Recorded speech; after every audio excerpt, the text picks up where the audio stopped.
Yeah, at 5:30, I think it automatically. So I'm just going to mute everyone until I'm going to let a few people into the meeting. The person that's doing.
Hello, Jane Fonda. You have a lot of fans here in West Hollywood.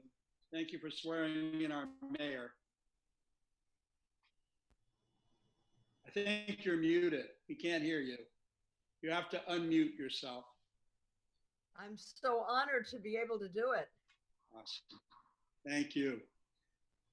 How are you feeling, Lindsay? She may be muted too. Mayor, we're ready to start when you are. I guess we'll get started.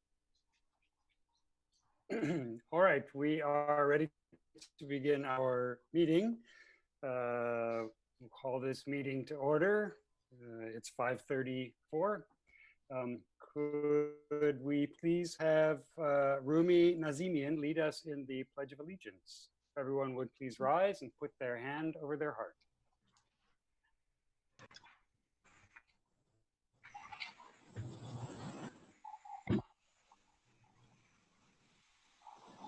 Oh, say, can you see by the dawn's early light what so proudly we hailed at the twilight's last gleaming, whose broad stripes and bright stars through the perilous fight o'er the ramparts we watched were so gallant. Give us 1 moment and we'll go back to Rumi.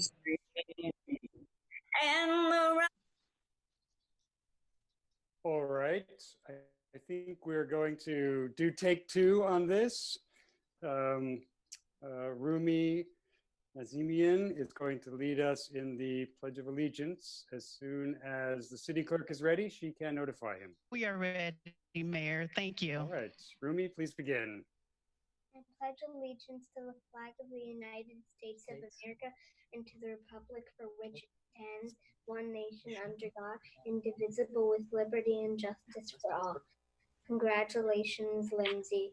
Thank you very much, Mr. Nazimian. And now I believe we will hear the national anthem again, performed by Shelley Wright.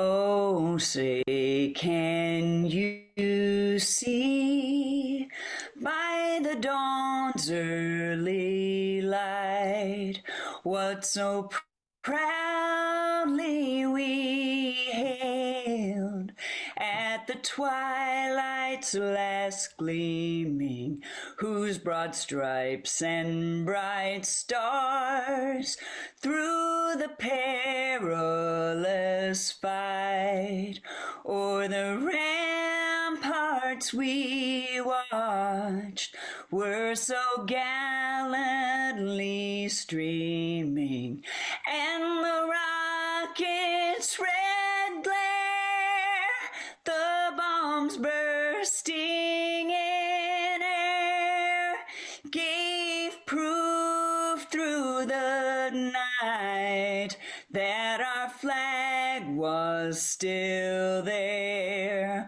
Oh, say does that star-spangled banner yet wave o'er the land of the free and the home of the brave. That was terrific. Thank you very much. Now, City Clerk, if we could please have a roll call. Thank you. Yes, Councilmember Duran, Present. Councilmember Heilman, Here. Councilmember Meister, Mayor Pro Tem Horvath, Here. Mayor D'Amico. Yes, thank you. You have a quorum. Thank you very much. May we have a report of the closed session agenda? Yes, hi, good evening. The City Council called the closed session to order at 5 p.m. this evening. There were no members of the public to speak. The council spoke about the 2 items on the posted agenda and took no reportable action. Thank you very much. Thank you. And now we'll look at an approval of tonight's agenda. City Clerk, are there any items that are changed from the staff or from your office? Just an explanation on the solid waste public hearing, which is item 3B.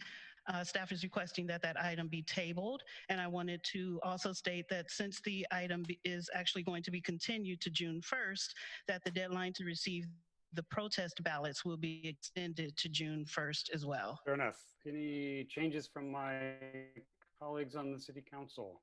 John Duran. Thank you, Mayor. I'd like to see if we can move a few items to the consent calendar. I'd like to propose moving item 4C, the suspending the red light enforcement program, to consent. May we do that? Without objection. And then I'd ask the same request with regard to items 5A, 5B, and 5C, which are our annual reports on our business improvement districts on Melrose, Santa Monica Boulevard, and the Sunset Strip. All right. Anyone have any objection to that? No objections to those items? All right. We will move 4C, 5A, 5B, and 5C. Any other changes? Terrific. Seeing none, can I have a motion to approve the agenda? So moved by Lindsay Horvath and seconded by John Heilman. And City Clerk, can we quickly vote on that? Councilmember Duran, Aye. Councilmember Heilman, Aye. Councilmember Meister, Mayor Pro Tem Meister. Horvath. Aye. Thank you. Mayor Pro Tem Horvath, Aye. Mayor D'Amico. Yes, thank you. All right, we have an agenda. We have just one more thing before we swear in our new mayor. Are there any adjournment motions this evening? Councilmember Mayor Pro Tem, Mayor to be Horvath, please. Thank you, Mayor. First, I would like to adjourn in memory of Charlotte Afriette, who was the mother of Steve Afriette, well known to our community. Charlotte had a lifelong love of music, the arts, and literature, and always enjoyed sharing that with her children and grandchildren. Her calling was service, and after graduating with a degree in social work from Roosevelt College, she went to work as a social worker for Cook County. It was during this time that she met her future husband, James Afriet. They met on a blind date and were married for over 40 years. Nothing gave her greater joy than spending time with her children, their spouses, and especially her grandchildren. She was 95 years old. We extend our condolences to Steve and his entire family in this difficult time. I'd also like to adjourn in memory of Vivian Burke, who is the Mayor Pro Tem of Winston-Salem, North Carolina, and the city's longest serving council member, having served for 43 years. Among her many appointments, she served on the city's Public Safety Committee, and as one committee member recounted, she stood for justice, she stood for what was right, she stood for love, she stood for helping the community, helping Winston-Salem as a whole. I'd like to adjourn in her memory. I'd also like to adjourn in memory of Little Richard, who was a founding father of rock and roll and no stranger to our Sunset Strip. The pianist singer behind Tutti Frutti, Good Golly Miss Molly, and Long Tall Sally set the template that a generation of musicians would follow. His stage persona, his pompadours, androgynous makeup, and glass bead shirts also set the standard for rock and roll showmanship, and he actually lived in room 319 at the Andaz, West Hollywood for 2 decades, and for many years, a diamond-encrusted piano sat at the center of what is now the hotel's restaurant and bar. Little Richard would frequently delight guests singing and playing the piano in his own time. We would adjourn in his memory. And finally, I'd like to also adjourn in memory of Breonna Taylor, a young Black woman in Kentucky who was killed by Louisville police as they illegally executed a drug raid at the wrong address on March 13th. She was an aspiring nurse and had been working as an EMT full-time during the coronavirus pandemic. She was a loving daughter, caring sister, and kind and giving friend throughout her short life. She was 26 years old. Thank you, Mayor. Thank you very much. John Heilman? Yes, thank you, Mayor. I have, unfortunately, 4 adjournment requests. The first is for Mr. Walter Harris, who for many years was the publisher of the West Hollywood Post. He was a lifetime resident of Los Angeles. He was a lifetime learner. He really served our community a great deal in the early days by publishing information about what was happening in the city where no one else was doing so. He died recently of lung cancer, even though he was not a smoker. So I would request that we adjourn in his memory. Secondly, I'd request that we adjourn in memory of Dick Rosenzweig. Dick was a vice president at Playboy Enterprises, which was located in the city of West Hollywood up on Sunset Strip. In the very early days of West Hollywood, Dick was a member of the business community who put together our economic development strategies and started the West Hollywood Marketing Corporation, which is now our Visitors Bureau. He was a big supporter of the arts in Southern California. He was also a big supporter of LGBTQ equality and was always forthright in advocating on behalf of the city's position. Third, I'd request that we adjourn in memory of Jerry Snyder. Many of us know that Jerry and Milt Schwimmer were the developers of the Gateway Project at La Brea and Santa Monica. And our East Side would not look the way it did if it weren't for their initiative and their hard work. Jerry was a longtime developer in the city of West Hollywood and the broader Los Angeles community. He was also a very charitable individual, was involved in a number of different initiatives throughout the county. And finally, I'd request that we adjourn in memory of Dr. Tom Clark. Dr. Clark was the former mayor of the city of Long Beach. He served on the city council there for 30 years. He also, in addition, served for 16 years on the Long Beach Community College Board. In his tenure, he really oversaw the redevelopment of downtown Long Beach, brought the convention center there. He brought the Civic Center there, as well as bringing the Queen Mary to Long Beach. So I would request that we adjourn in Dr. Clark's memory as well. Other adjournment motions? I have 2. The first is Justin Rebellious. Justin lived and worked in West Hollywood for over 20 years. He loved our city. He was someone we would all know and recognize. He was adored by many for his fun personality, infectious laugh, and sense of humor, for his classic good looks. Shortly after he moved to West Hollywood nearly 20 years ago, a couple of times in the local magazines, he was voted sexiest and favorite bartender. He died sadly at the young age of 45. And Michael Gotovac, I'm going to show his picture here. People knew him as Mike or Dida. He was the legendary barman at Dantana's for over 50 years.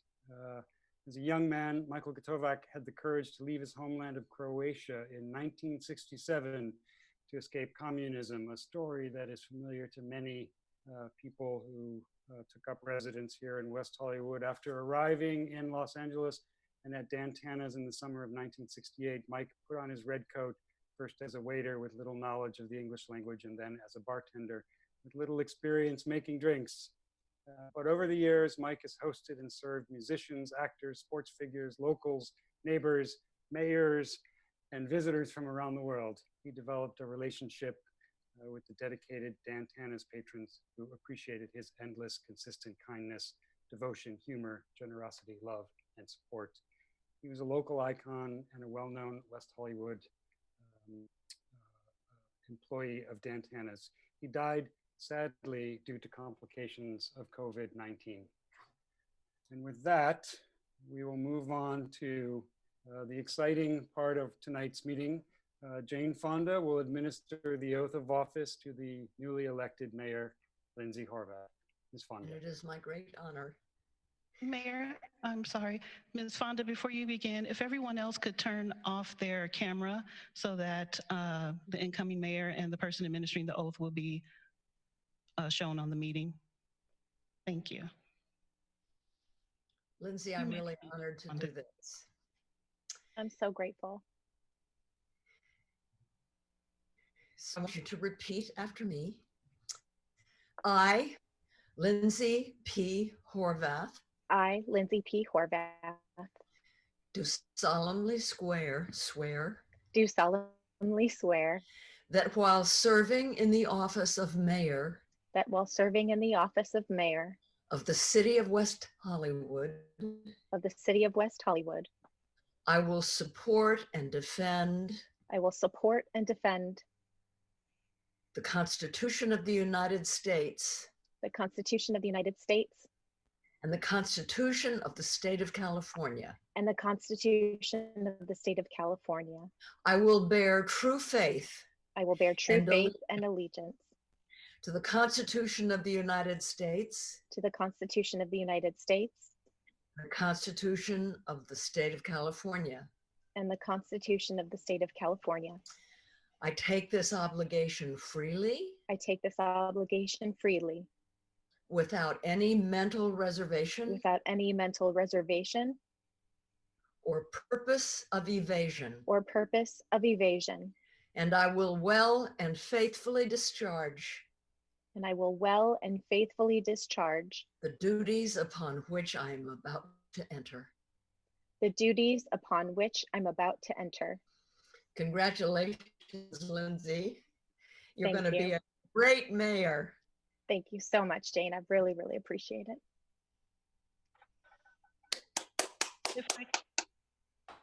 Congratulations. If I can have everyone to keep their video off while I administer the oath of office to incoming Mayor Pro Tem John Heilman.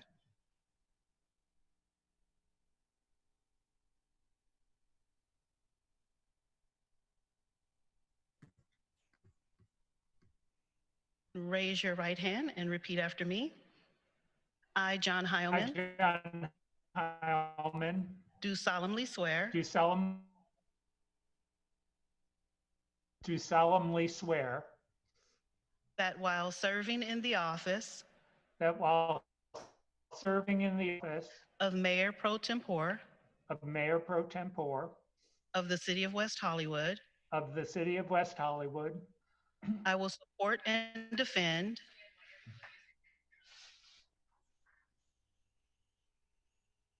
and defend. Do you want me to just read it, Yvonne? I have it in front of me. No, there's a little bit of a delay. I apologize. The Constitution of the United States the Constitution of the United States and the Constitution of the State of California. and the Constitution of the State of California.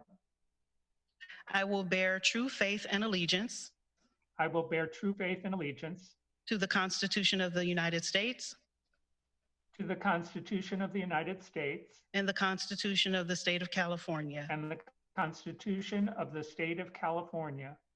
I take this obligation freely I take this obligation freely without any mental reservation without any mental reservation or purpose of evasion. And I will well and faithfully discharge and I will well and faithfully discharge the duties upon which I am about to enter. the duties upon which I am about to enter. Congratulations. Thank you, Yvonne, for everything you do. Thank you. Everyone can.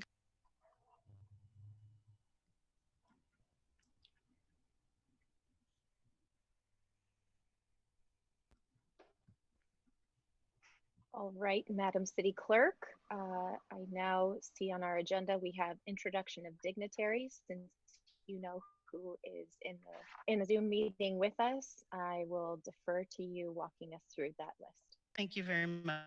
So we have LA County Supervisor Janice Hahn, who will give remarks. Yes. Hi, Supervisor. You're muted. You're Join. muted. Okay, Can now we hear you. Can you hear me? Yes. You know, it's amazing during this crisis, we've had to do things so differently. And I'm very impressed with the city of West Hollywood for adapting and making the swearing in so accessible to all of us so that we could all be a part of this safely from our homes. I'm Zooming from San Pedro tonight. I see Joe Buscaino is also here. And I'm guessing if this was real, we might have carpooled all the way to West Hollywood. But it's nice to be in our own homes. But you know, so many things about your swearing in are unique, Lindsay. First of all, I don't know many local officials whose swearing in ceremonies feature Jane Fonda and former presidential candidate Pete Buttigieg. So that's really exciting. But you inspire that kind of excitement and you inspire that kind of confidence. You've dedicated your career to fighting justice for the underserved, for positive changes in our communities. You've been an unyielding champion for LGBTQ rights. You were a founding member of the No Hate campaign. You understand the issues that impact your constituents every single day. You spearheaded policies in your city to make West Hollywood more age-friendly, more bike-friendly, more pedestrian-friendly. But your influence and your leadership go far beyond just West Hollywood. You are known throughout LA County. You were just sworn in the other night as the president of Contract Cities Association. You have a national presence. But I got to really admire you when we worked together on the board of directors for the sanitation district. Most people don't even know that the sanitation district exists, but we had a labor dispute. We had a labor dispute that had been going on for almost 3 years with workers who had not had a contract.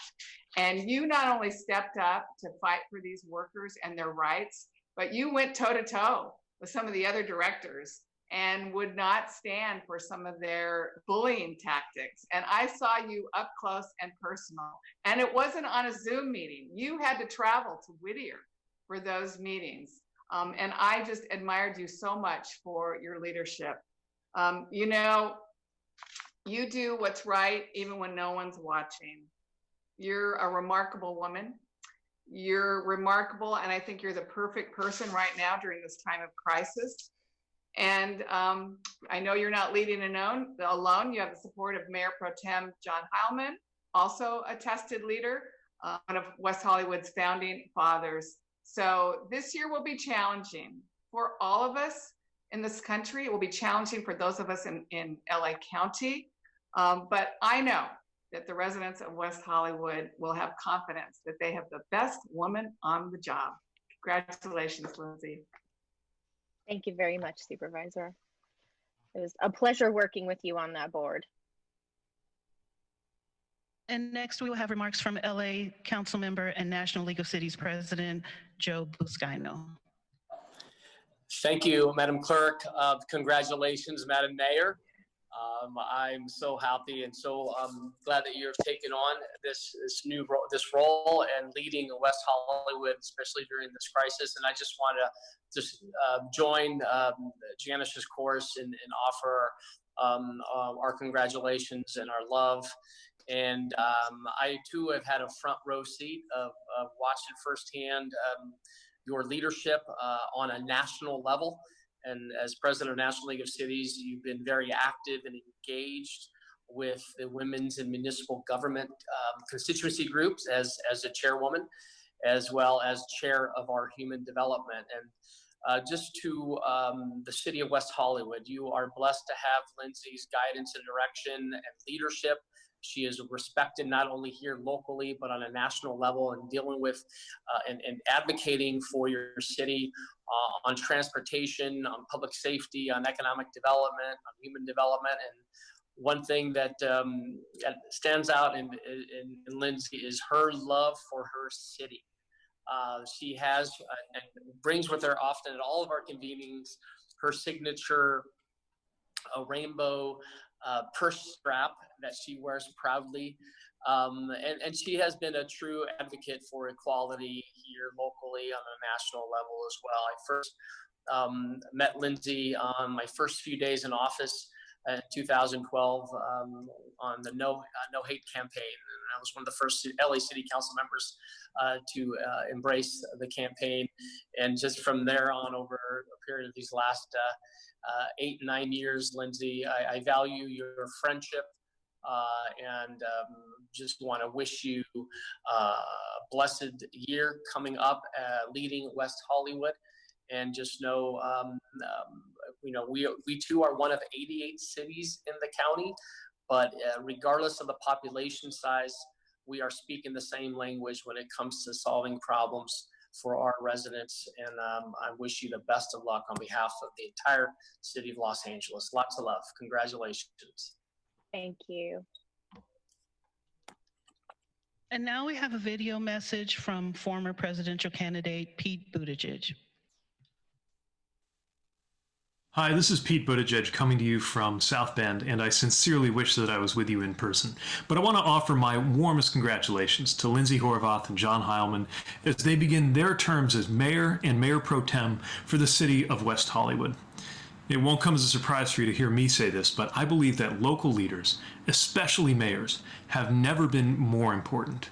At a time of so much uncertainty and pain, your work is going to be vital throughout this pandemic and the recovery efforts that are going to last for months and years to come.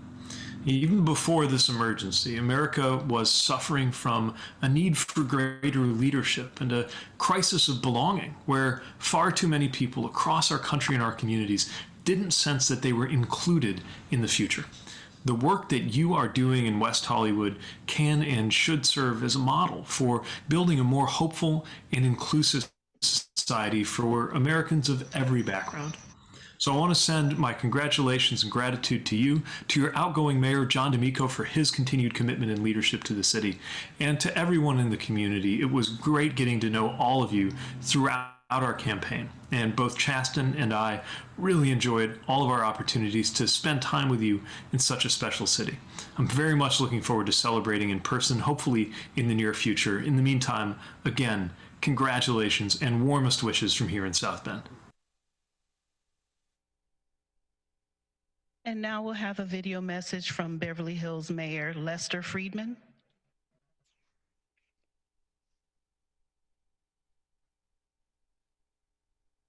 Hi everyone, this is Beverly Hills Mayor Lester Friedman. I'd like to send my very best wishes to incoming Mayor Horvath on her new term. Lindsay, you are taking the helm at a challenging time, but your proven leadership in West Hollywood and beyond has prepared you well. Your city is fortunate to have you leading the team.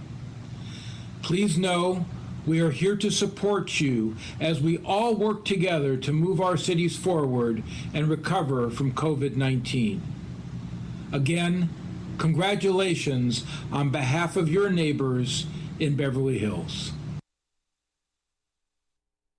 And now we'll have another video message from Beverly Hills Council member Dr. Julian Gold.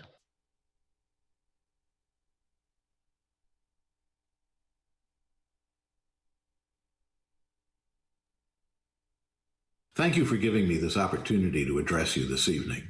I am Dr. Julian Gold, council member and twice mayor of the city of Beverly Hills.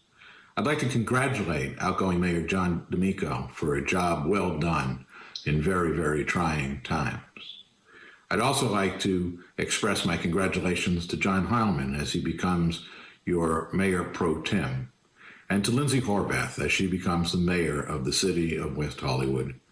I'd like to add my voice to the chorus of others who wish you well in these positions in what will certainly be challenging times. Lindsay, you've taken on two big roles. Not only are you now the mayor of West Hollywood, but you're also the president of Contract Cities. I know you've got the energy and the drive to get this done, and I'm here with you to help you in any way you can. I am more than pleased to serve with you. Mayor Horvath and I were actually mayors together in 2015 of our respective cities, and working together, we looked for solutions to our common problems. It was, for me, a very important time in my life as I understood that life was extended beyond the borders of our own city and really did have regional impacts. And together, Mayor Horvath and I would talk about the ways that we could make things better regionally. I know that moving forward, this will be her drive, certainly serving in both of these roles. So, Lindsay, Mayor Horvath, my mayor, I wish you well. I'm here for you. I know it's going to be a wonderful year, and I know you're going to do an extraordinary job. Stay well, and I hope to see you soon. Mayor Horvath, that was the last remark from dignitaries. We do have a video that we will show under presentations if you're ready to move on to that.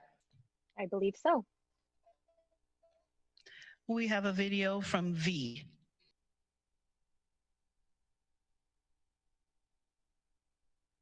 Hi, I'm V, formerly known as Eve Ensler. Congratulations, Lindsay, on becoming mayor of West Hollywood. I have so much respect for you, and I honor you deeply, and I love you. I've known you since you were in college at Notre Dame, bravely bringing vaginas to the fore. And I've seen you grow from an extraordinary activist into a leader. And now you are mayor. I've been thinking what I would say to you, what advice or what suggestions or what hopes I would have for you at this time in this pandemic. And I think, first of all, we need progressive, radical ideas. We don't need moderate ideas. We need radical ideas to move into whatever this time is that this pandemic is opening up. We need to respect our essential workers, who are mainly women and women of color, and we need to honor them and pay them and protect them and cherish them. I think also that this is a time for us not to hold back on what we truly believe and what we truly want.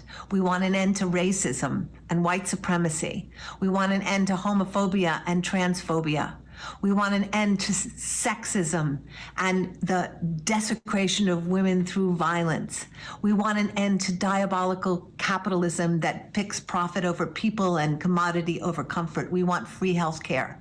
We want to live in a world where every single person has the essentials: food, water, shelter, community, education, and health care. And I want you to know that there are many of us who have your back, who are with you, who believe in you, and who are pushing you to go all the way now and take us to a new time where we live in equality, where there is justice, where we remove this current predator in chief, and bring in a new day where we love the earth, where we fight for a Green New Deal, where we demand respect for all living things. I love you, Lindsay. Thank you, Mayor. That is our last presentation. Thank you very much. Now looks like we will move on to public comment. The City Council values your comments. However, pursuant to the Brown Act, Council cannot take action on items not listed on the posted agenda. The public comment period is limited to 20 minutes with 2 minutes allotted for each speaker. This public comment period is to address the City Council on consent calendar items, other agenda items, or items of general interest in the jurisdiction of the City Council. Another period is also reserved for general comment later in the meeting for those that could not be heard at this time. Public hearing testimony will only be taken at the time of the hearing. Madam City Clerk, I turn it over to you for public comment. Thank you. Our first public speaker is John Erickson. John, you have 2 minutes to speak under public comment. Thank you very much, Madam City Clerk. Congratulations, Mayor Horvath, and congratulations, Mayor Pro Tem Heilman. And thank you so much, Councilmember D'Amico, for your service this past year. We needed leadership when this crisis came about, and you stepped up very elegantly and showed us your courage. And we have so much to thank you for that. Lindsay, I won't go into the public display of affection because I know how much you despise that, especially at a city meeting. But thank you for being the leader that so many of us look to, that so many of us need, and that so many of us would love to see come out about leading this city into the ways in which we need courage, wisdom, and a fearless fighter as our mayor. Mayor Pro Tem Heilman, thank you for always choosing to be on the side of the mission and the core parts of this city. You two leading as Mayor Pro Tem at this time is exactly what we need, is exactly what we need to be looking for, and I look forward to supporting you and being there and watching the city continue to move forward through your leadership. Thank you so much. Thank you, John. Now we will have our next speaker, Karen Ayers. Hi, Karen, you have 2 minutes to speak under public comment. Thank you. This is Karen Ayers, resident of the City of West Hollywood. Good evening, Mayor Horvath, Mayor Pro Tem Heilman, City Council members, and members of the West Hollywood community. Congratulations, Mayor Horvath, and it's great to see you wearing a white dress that suggests the women of 100 years ago and more who fought for the right to vote. And I'm here today really to pass along a message. When our former longtime neighbor and legendary LGBTQ and women's rights activist, Ivy Bottini, found out that Lindsay was being sworn in tonight as mayor, she asked me to pass along a message from her to you at the City Council meeting. Here is Ivy's message to Mayor Horvath. Lindsay, decades of hard work have held our relationship together. You are a surprisingly gutsy woman. Only you would have had the nerve to tell the President of the United States, Donald Trump, to stay the hell out of West Hollywood. Never lose that quality. I know it will continue to serve you and West Hollywood well. Congratulations on your mayoral inauguration. I wish I was there to shake your hand in person. Ivy Bottini. Thank you very much. Thank you. We now have our next speaker, Dan Morin. Dan, you have 2 minutes to speak for public comment. I know it will continue to serve you and West Hollywood well. Congratulations on your mayoral inauguration. I wish I was there to shake your hand in person. Ivy Bottini. Thank you very much.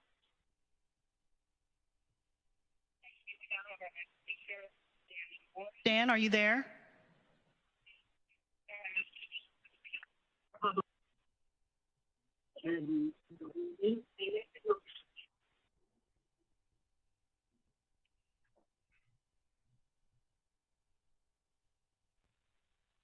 Dan Morin, you have 2 minutes to speak. Are you there?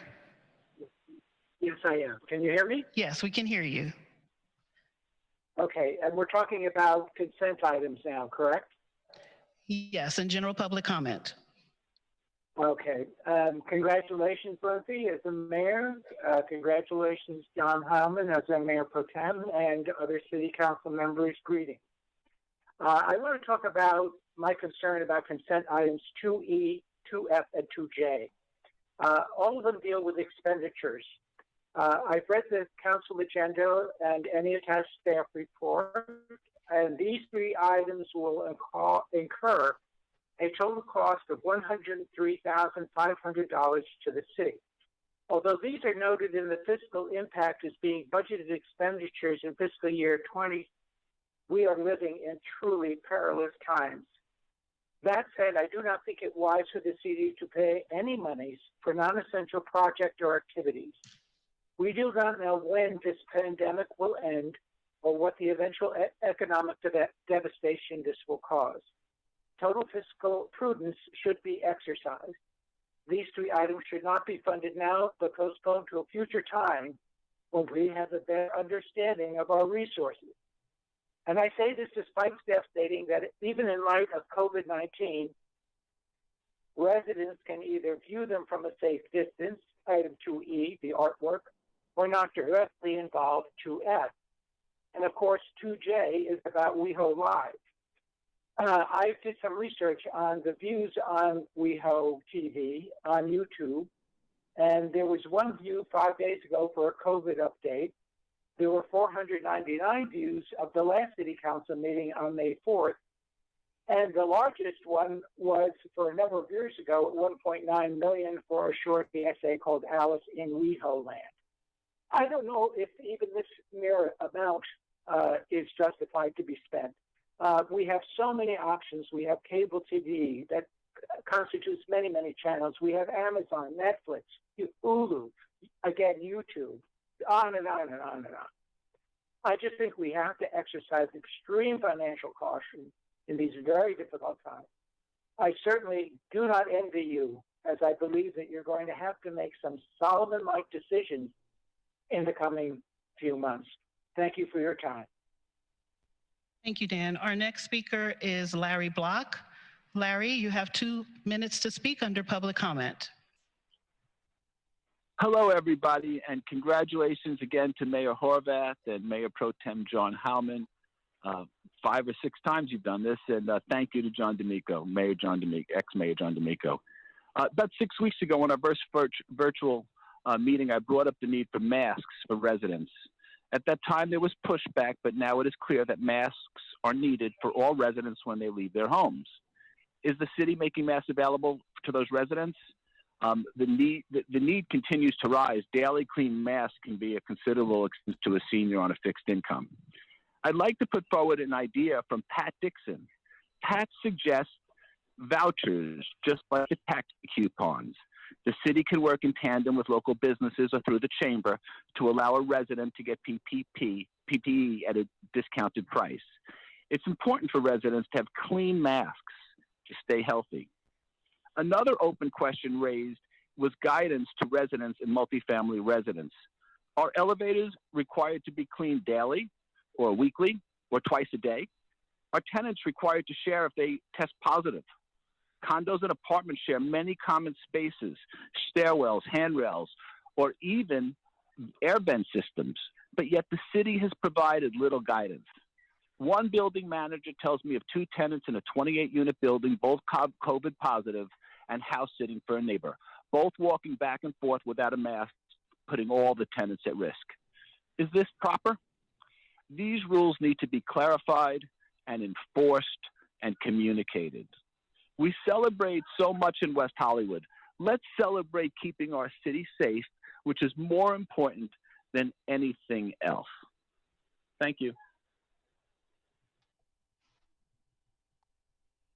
Thank you, Larry. Mayor, that was our last speaker under public comment. Thank you very much. I'll now turn to my colleagues. Councilmember Duran. Thank you, Mayor. Just a few brief comments. So first, I want to thank John D'Amico for his service, for serving as our mayor for the past 15 months.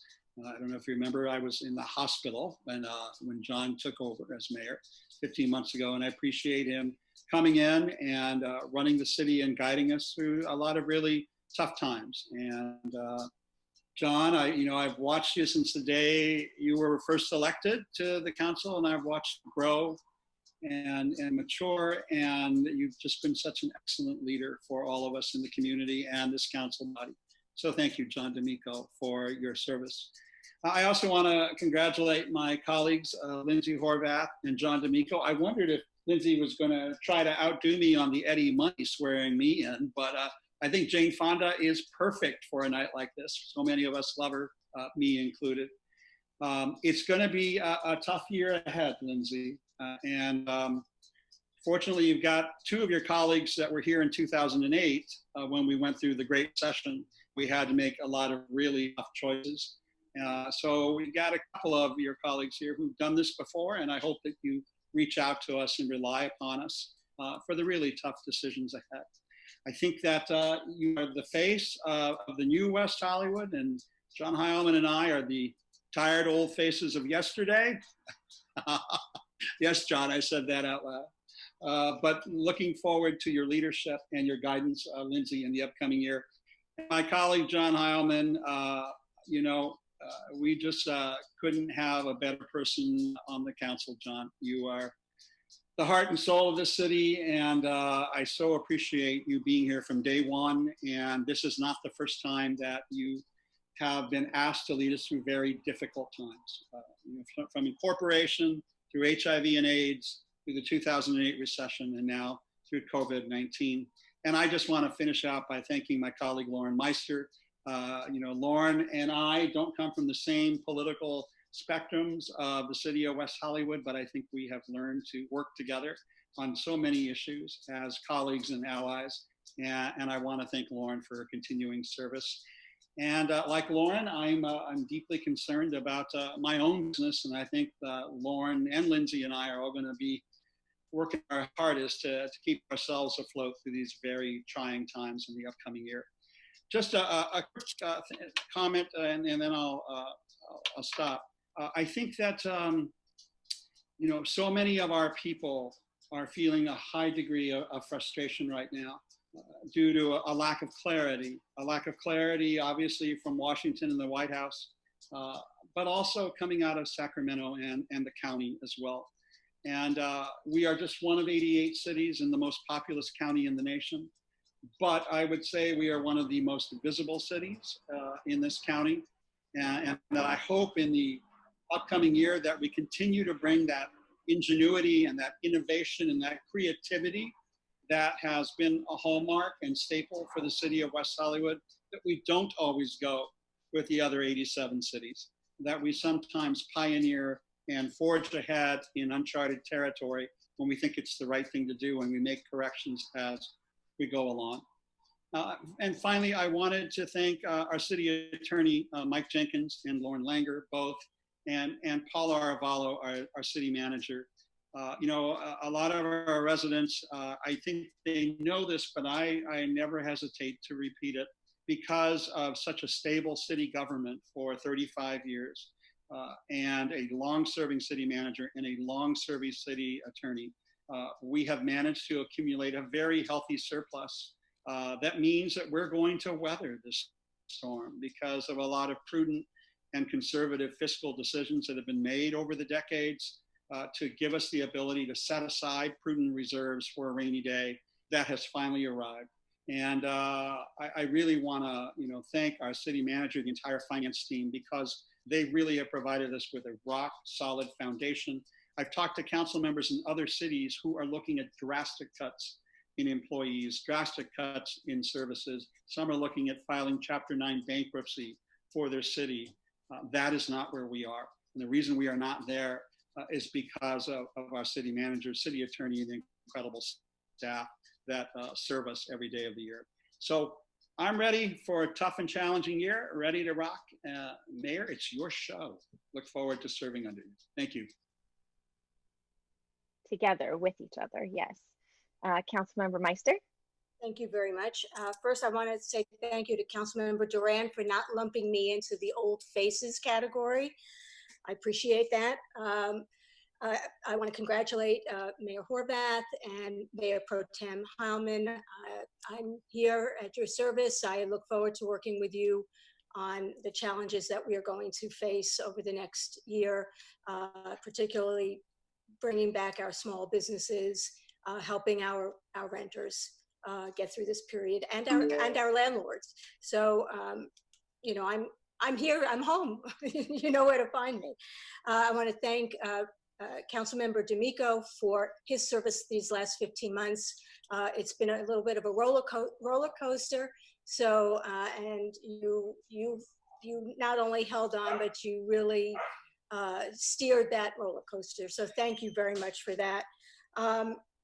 Regarding business, on May 7th, I attended Southern California Association of Governments CEHD committee Zoom meeting, and we discussed the SoCal Connect plan. We also talked about the fact that COVID-19 may be a game changer in terms of transportation, in terms of housing, and in fact, the plan approval has been delayed so that staff at SCAG can take a look at how things may change based on what we've been through these last few months. I'd like to just make sure on 5A, 5B, 5C, just to make sure that there are no residences included in those lists. In the past, there have been that we've had to remove. So I just want to make sure they're not, that they're checked before we have to actually have the hearing. I'd like to ask the city manager to provide updates on 1-year minimum tenancy ZTA, mobility plans, the Willoughby Bike Lane, Greenway, to see right now, since there is less traffic, this might be a good time to be working on those projects. I would like to also ask our city manager to address some of the concerns about the budget, the archives item, the art item, if possible. And during the COVID-19 update, to please provide an update on the stay-at-home orders from Governor Newsom and LA County Department of Health, how they changed. There's a lot of confusion out there. So I just want to make sure everybody is on the same page on that. And then I just have to comment on Supervisor Han's. I couldn't help but notice her sign in the kitchen that said the kitchen is open. I just wanted to let you know I want a sign that says the kitchen is closed. Those are my comments. Thank you. Thank you, Mayor. Thank you. Now we'll turn it over to Mayor Pro Tem Heilman. Thank you, Mayor Horvath. I wanted to echo my colleagues in thanking outgoing Mayor D'Amico for his service during the last 15 months. As Lauren said, it's been a roller coaster, and he's ridden us well, and we have gotten through I think the initial phase of this crisis. But Lindsay, we're really looking to you for your leadership. So I want to also congratulate you. The speakers tonight indicate that you have a very broad constituency, much broader than West Hollywood. Your energy and your connections are going to be really important for us in this upcoming year. I want to thank all of my colleagues for allowing me to fill the position of Mayor Pro Tem this year. And special thank you to Lauren Meister, who deferred her rotation to allow me to look forward to working with everyone this year as we move through this current crisis. The only other thing that I wanted to add, because I know we have important business to do tonight, Larry Block brought up something during comments that I think is important, and that is what are the rules for our apartment buildings and our condos? I think a lot of property managers, property owners, condo associations could use some additional guidance. There's some confusion. Some buildings are confused about whether their pools and gyms can be open, whether their tennis courts can be open. what are the obligations they have when they learn of residents who may be infected? How do they deal with both the privacy issues while informing residents to increase their safety? And also, how do they deal with maintenance? So those are issues that I think our staff could work with the county to get some guidance out to our community. Thank you, Mayor Pro Tem. And now I'll turn it over to Councilmember D'Amico, our outgoing. Thank you, Mayor. So I want to start with some thank yous. At the top of the list, of course, is our council staff and our city clerk's office. They, behind the scenes, I'm sure everyone watching and all of us pictured know how hard they work to keep things current and in front of us, and all of us informed at the same level so that we can do this work every day, or at least every couple of weeks live. And to Yvonne and her staff and John and his staff, I just really want to send a big thank you very much for helping me these last 15 months mess up as little as possible. And that goes to the city attorney's office as well. Lauren and Mike and your firm, you know, we've taken on some big items, and I wasn't always sure how to stay in my lane, and let alone on the road. So I want to thank you both. As far as I know, I didn't cause any lawsuits, and that's always been, they're sort of like, you know, it's like seeing your surgeon, your heart surgeon, or your attorney. If you never have to go to their office, then you had a good year. And I want to, of course, thank Paul, who has, I think this is your 30th anniversary here, working at our city. It's remarkable. We're lucky to have you. And whether or not you've decided to stick around for this next couple, 3 years of fun, that's up to you. That's your life you have to live. But we're lucky to have you every time a meeting happens and you show up. So thank you, Paul, for that. And then, of course, I want to thank the residents. You know, you really drive what we do as far as I'm concerned. And you might remember last year, I wanted everyone to be the mayor. I wanted as much direction as possible to come at us. And I think that happened. Sometimes I felt like I was jumping in an Uber pool, and then suddenly I was going to places I had no idea. But eventually I would get to the place I wanted us all to go. And so to our residents, each and every one of you, and in fact, kind of even those that are especially piquant and take the time to write a mean note, I just want to thank you, because I know that buried under all of that is a real love for our city, the kind of love that I know I have and that my colleagues have. And since I'm speaking of love, I just want to mention Keith, who, whether the city knows it or not, whether you know it or not, he is a major reason why I get dressed in the morning, why my tie is straight, why I'm sitting here now. And I adore him, I love him, and I'm thankful that he supports me in doing this. And then finally, I just want to say to Lindsay, our friendship has grown over the past years, and I joked a lot in the last several weeks, months, that I was, couldn't be more relieved to hand this over to you.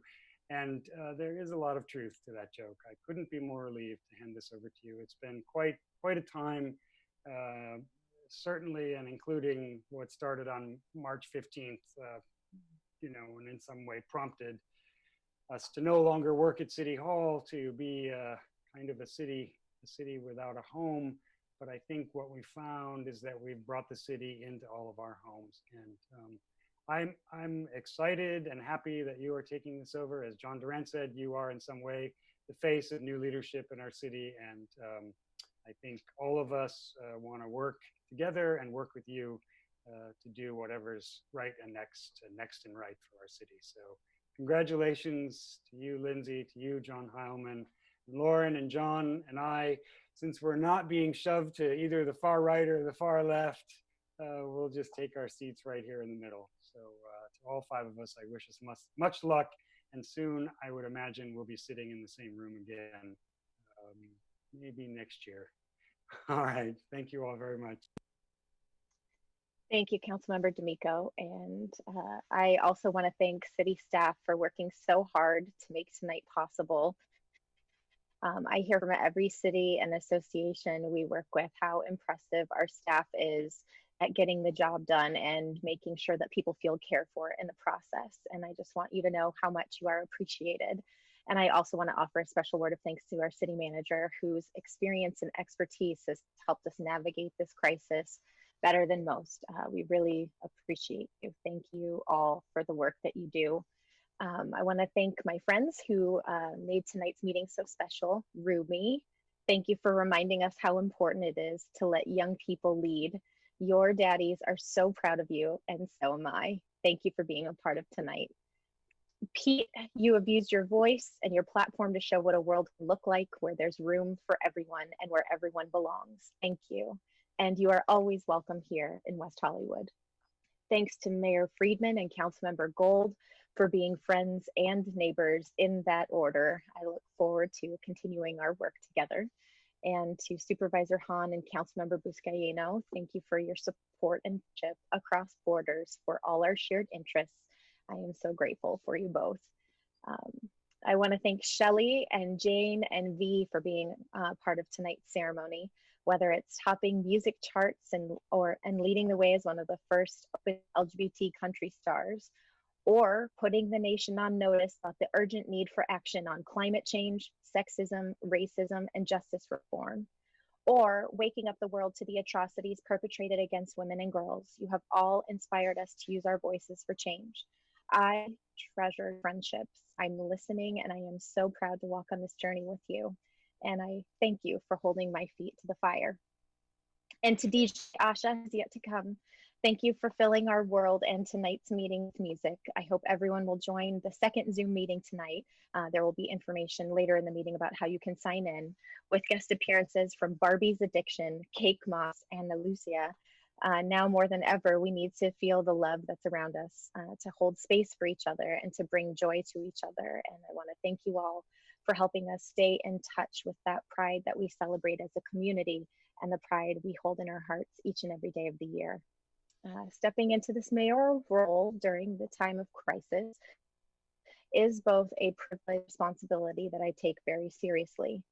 My experience serving as your council member has made me better prepared this time around for the routine responsibilities, but nothing could ever prepare us for everything that we've been experiencing these past couple of months. Personally, I find myself listening more, asking more questions, and letting experts, data, and science inform the choices I've been making. I'm grateful to have a close circle for personal support and a broad network of resources to bring to bear for our community. Thank you to everyone in those circles, especially my family and friends who carry me through.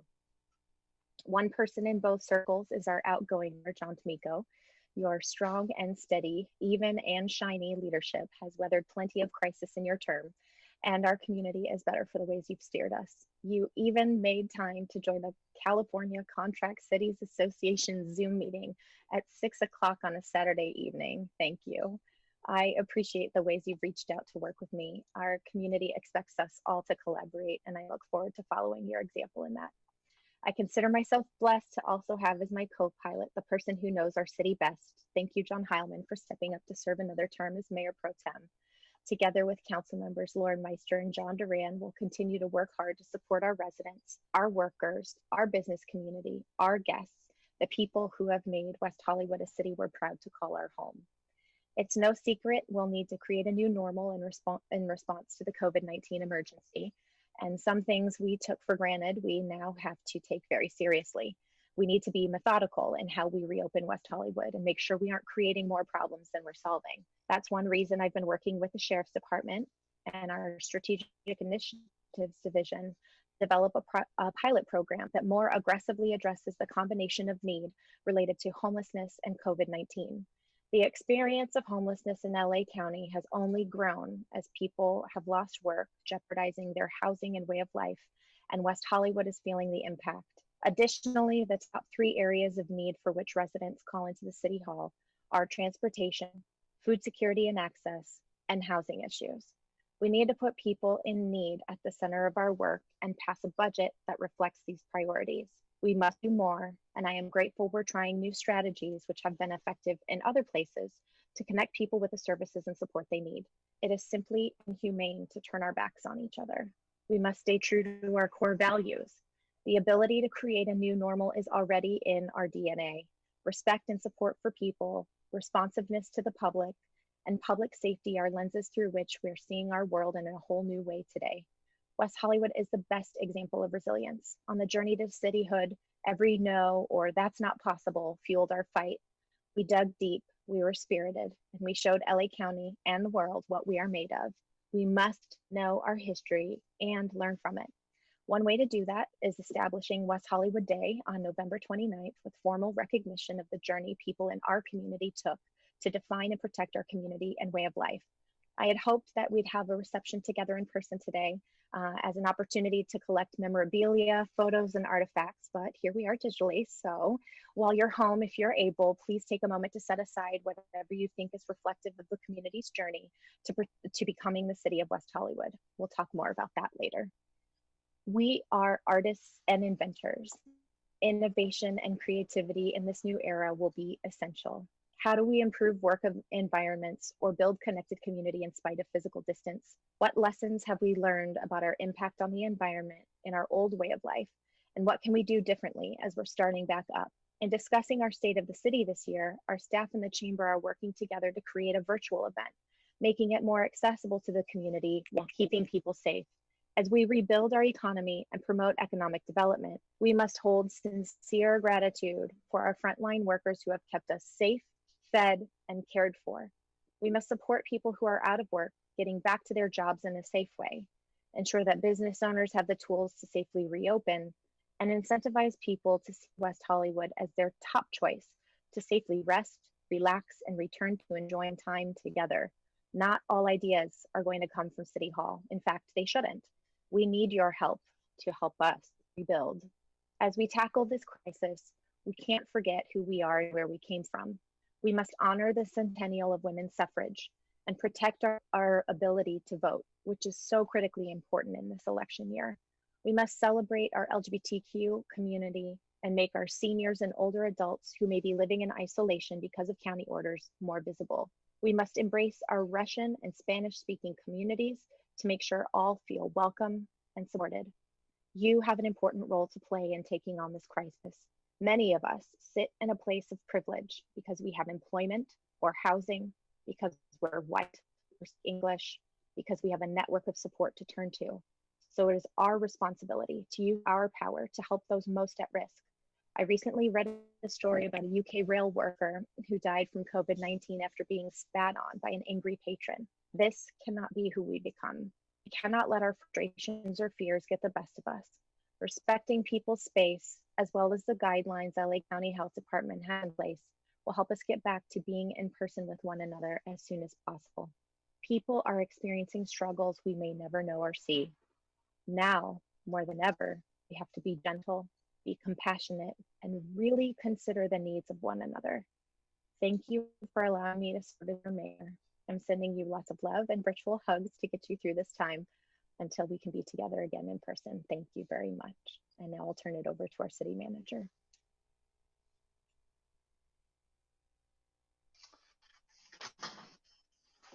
Thank you, Mayor. And congratulations, John Heilman, on being Mayor Pro Tem again. Councilmember D'Amico, I'd like to say it was a fun year. It got a little crazy, but on behalf of the organization and the amazing community we serve, I want to thank you for your calm leadership during this very unique and trying time. It's a challenge, and the council, all 5 of you, amazing, but it was really helpful having you as mayor, so thank you. A couple of items to respond to, and then I have a brief report. So quickly, we do have 2 items on consent tonight. These are related to arts programs that we are currently working on. One of them, it's a unique opportunity, and it's to get the neon dog from, I think it's Collar and Leash, and delaying that would mean losing out on that interesting advertisement that we're going to curate into a work of art for the city. So that's something that we want to move forward with. The second item is the continued curation. This is a multi-year project that we've been working on. It's part of an archival effort to mark the history of the city of West Hollywood. This is a business as usual item, both of these, and staff strongly recommends that we continue moving forward with those. In response to Councilmember Heilman's noting that there seems to be a lot of confusion in terms of state, county regs and announcements from other cities on how they're pushing forward policies and procedures. We're trying to stay ahead of it. It's frustrating for us. We'll get a report from the county health department, and then we take it upon ourselves to put an emergency order or executive order out on masks. And then the county, before we release the order, they change their position. So it's constantly evolving. I don't want to be critical of how anybody wants to do their job. So it's just better to say this is just how it's going to be, and we're going to do everything within our power to do better, more succinct communication to our community. We're working on some public service announcements now, and that'll help address some of those inconsistencies. A couple of comments from resident Larry Block, and he's also a commissioner. I think the tips and suggested guidelines for multi-unit buildings is something that is very important. We've been doing a series of community webinars on different items related to COVID-19. This may be one that would be really useful to pull together and to promulgate some of the information that is coming from the county health department. Also, the idea of providing masks to our seniors. We have a number of senior buildings in the city that we could easily target. We do have the ability to have those delivered. The challenge is finding them. So that's something that staff has been looking into, finding masks, especially those that can be washed and reused for our residents. So that's something that is on our list to do. Councilmember Meister asked about the ZTA. This is an item that will be coming. This is the 1-year minimum rental lease. It's going to the Planning Commission on June 1st, and it'll be hopefully before the council on June 18th. So that's just right around the corner. Lauren Langer may have additional information on that if you need it, but that's pretty much what she reported to me. A couple other items to note. On a positive, Planning and Development Services continues to win awards. They won the SCAG Sustainability Award. It's an award of merit in clean and alternative fuels city category for its EV charging readiness efforts. Also, the American Planning Association of Los Angeles gave them an award for a merit in green community planning for its green building program update. So 2 green awards for our planning and development services. Related to COVID-19, as I mentioned, we do a series of webinars. This week's webinar is how to protect your business from cyber threats.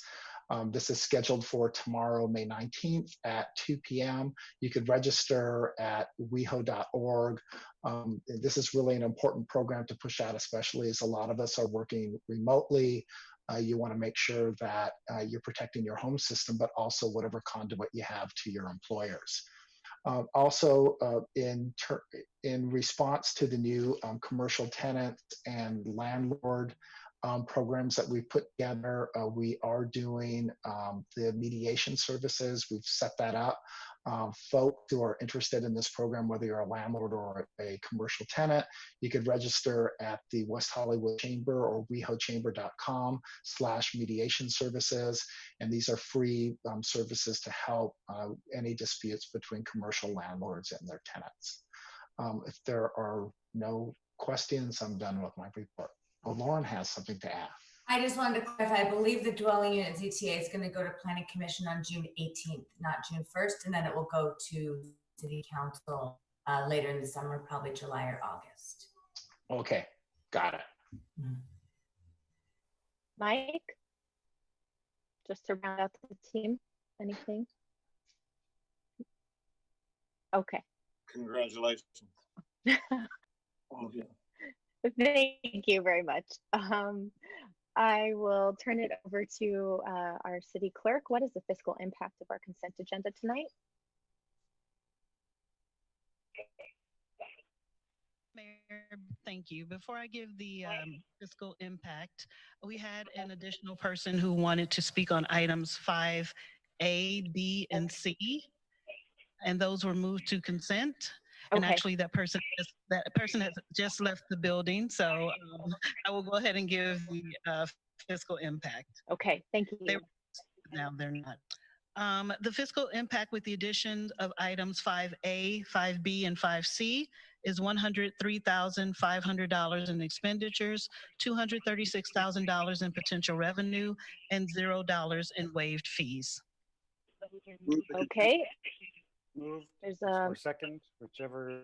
moved by Councilmember D'Amico, seconded by Councilmember Duran. Madam City Clerk, I turn it over to you for a roll call vote. Councilmember D'Amico? Yes. Councilmember Duran? Aye. Councilmember Meister? Mayor Pro Tem Heilman? Aye. Mayor Horvath? Aye. The motion passes. Thank you.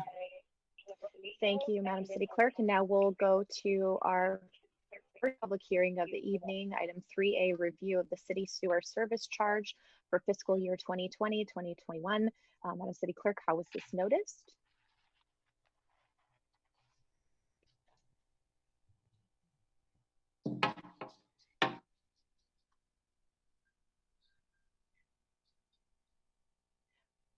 Yvonne, was this item noticed? I apologize, Mayor. This item was noticed and published as required by law. Okay, thank you.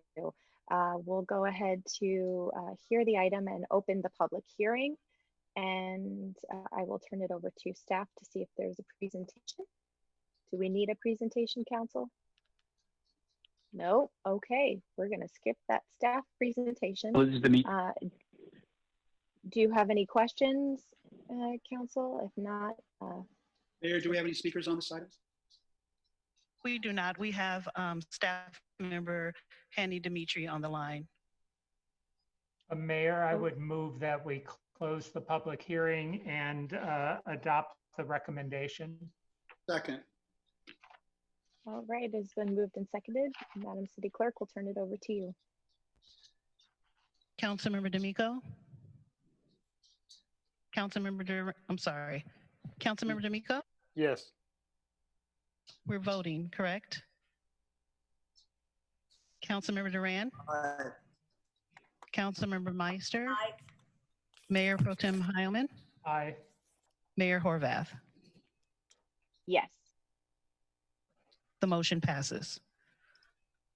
Thank you. So now we move, we have continued item 3B to June 1st. We'll move on to item 3C, resolution of the City of West Hollywood authorizing the issuance of lease revenue bonds in connection with financing certain public capital improvements. Madam City Clerk, how was this item noticed? This item was noticed and published as required by law, and we have city staff on the line for this item. Wonderful. And we will now open the public hearing and we'll turn it over to staff for a presentation on this item. Good evening, City Council members. Congratulations to the new mayor and Mayor Pro Tem. I'm David Wilson, the Assistant City Manager. I'm joined by Chris Lynch. I'm the city's bond counsel from Jones Hall, who I believe each of you met with regarding the Securities and Exchange Commission's council member obligations under federal law for when issuing bonds. Also joining me is Jennifer Alkire. She's the city's current and historic preservation planning manager. In addition, the bond financing team was made up of staff from the finance department and our underwriter, Raymond James Financial. I'll give a brief presentation and then Chris, Jennifer, and I will be available for any questions. This item, I'm gonna share my screen here, sorry. So this item authorizes the issuance of up to $100 million in lease revenue bonds in connection with financing for certain public improvements. This item and the financing authority item 8A are basically the same. I'm happy to give the presentation twice if you need it, but it would be the same presentation. So the bonds would authorize up to $100 million in lease revenue bonds. We would need to issue the full amount. Some of the projects are listed here, and I will run them quickly. The majority of it will go towards the West Hollywood Park Phase 2 project. There's about almost $50 million remaining in work that needs to be done for that project. There's also the recent purchase of the property across the street from City Hall at 8301 Santa Monica Boulevard. The city would reimburse itself for that purchase and make those funds available for other uses. We also would use the bonds towards the purchase of the log cabin property. The City Council recently approved lease purchase for that program that allows the city to purchase it in April of 2021. And so the bonds could be used for that. The top two items, the 8301 Santa Monica Boulevard and the log cabin, are not uses that are allowed for tax exempt bonds based on federal regulations. So those will be taxable bonds, which we'll look at a little later. They're separated out. And there's a number of smaller projects that are planned for the next fiscal year. I won't go through them all, but they're all in the staff report. All of these projects are shovel ready and would happen in the next fiscal year, except AIDS Monument and the Design District streetscape projects, which are at the bottom. Those are a little longer term, but those are additional projects that we could use the bonds for. There is no requirement to have projects listed here. So if there are projects that came up later that were more priority, we could use the bonds for those projects as well. The next slide just shows the leased assets we'd be using for the issuance of the bonds. It's basically West Hollywood Park. It's the Aquatic and Recreation Center that's currently under construction.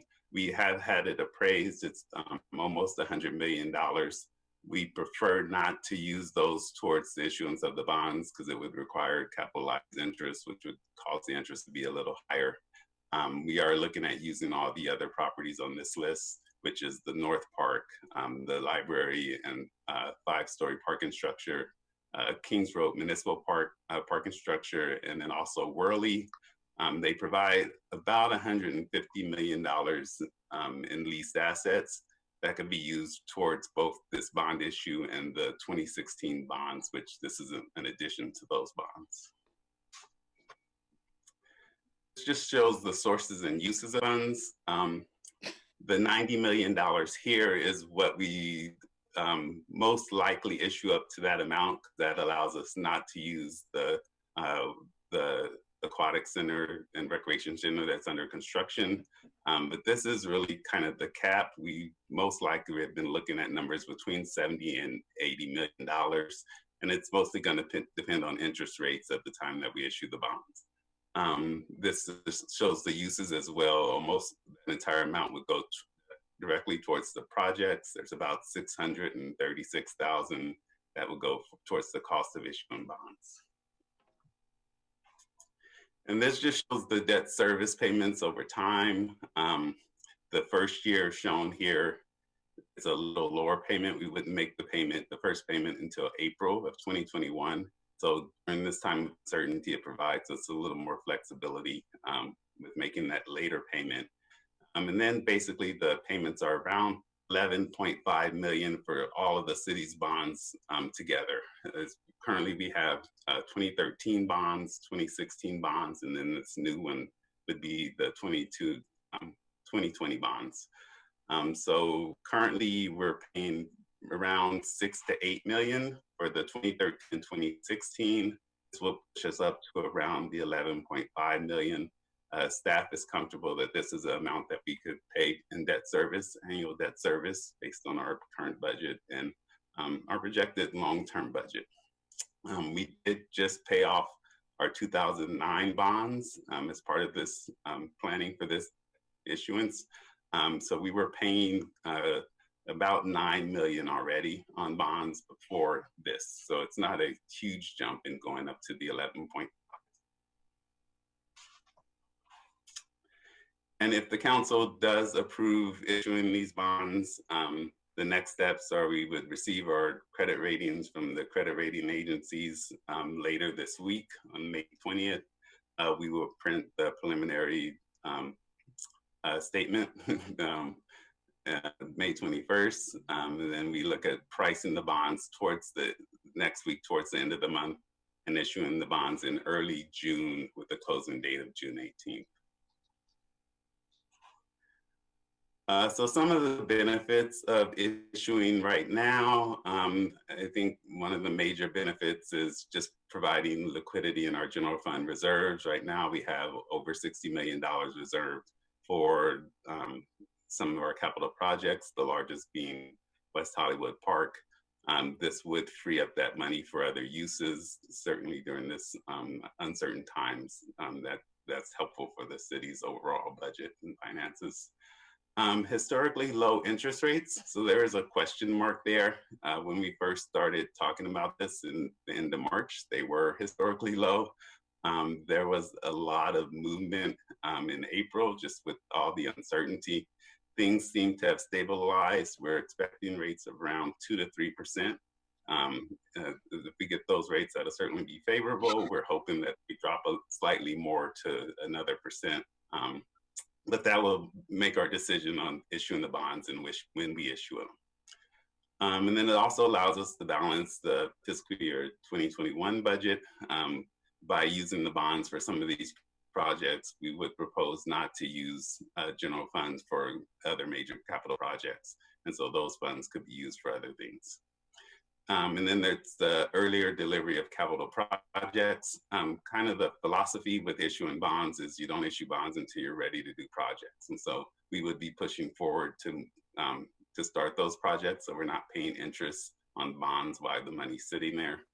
So the projects would move faster this year, making way for other projects in future years to move a little faster as well. So I think that's all. Within your packets, there's a number of legal documents. Again, Chris Lynch is on the line and he can answer any questions related to those documents. And we're happy to answer any other questions you may have. All right, thank you very much. Madam City Clerk, how many speakers do we have on this item? We have one speaker. Okay, would the council be okay if we take that speaker and then go to questions and discussion? Looks like that's okay. So let's go ahead and have that speaker first, and then we'll go to questions.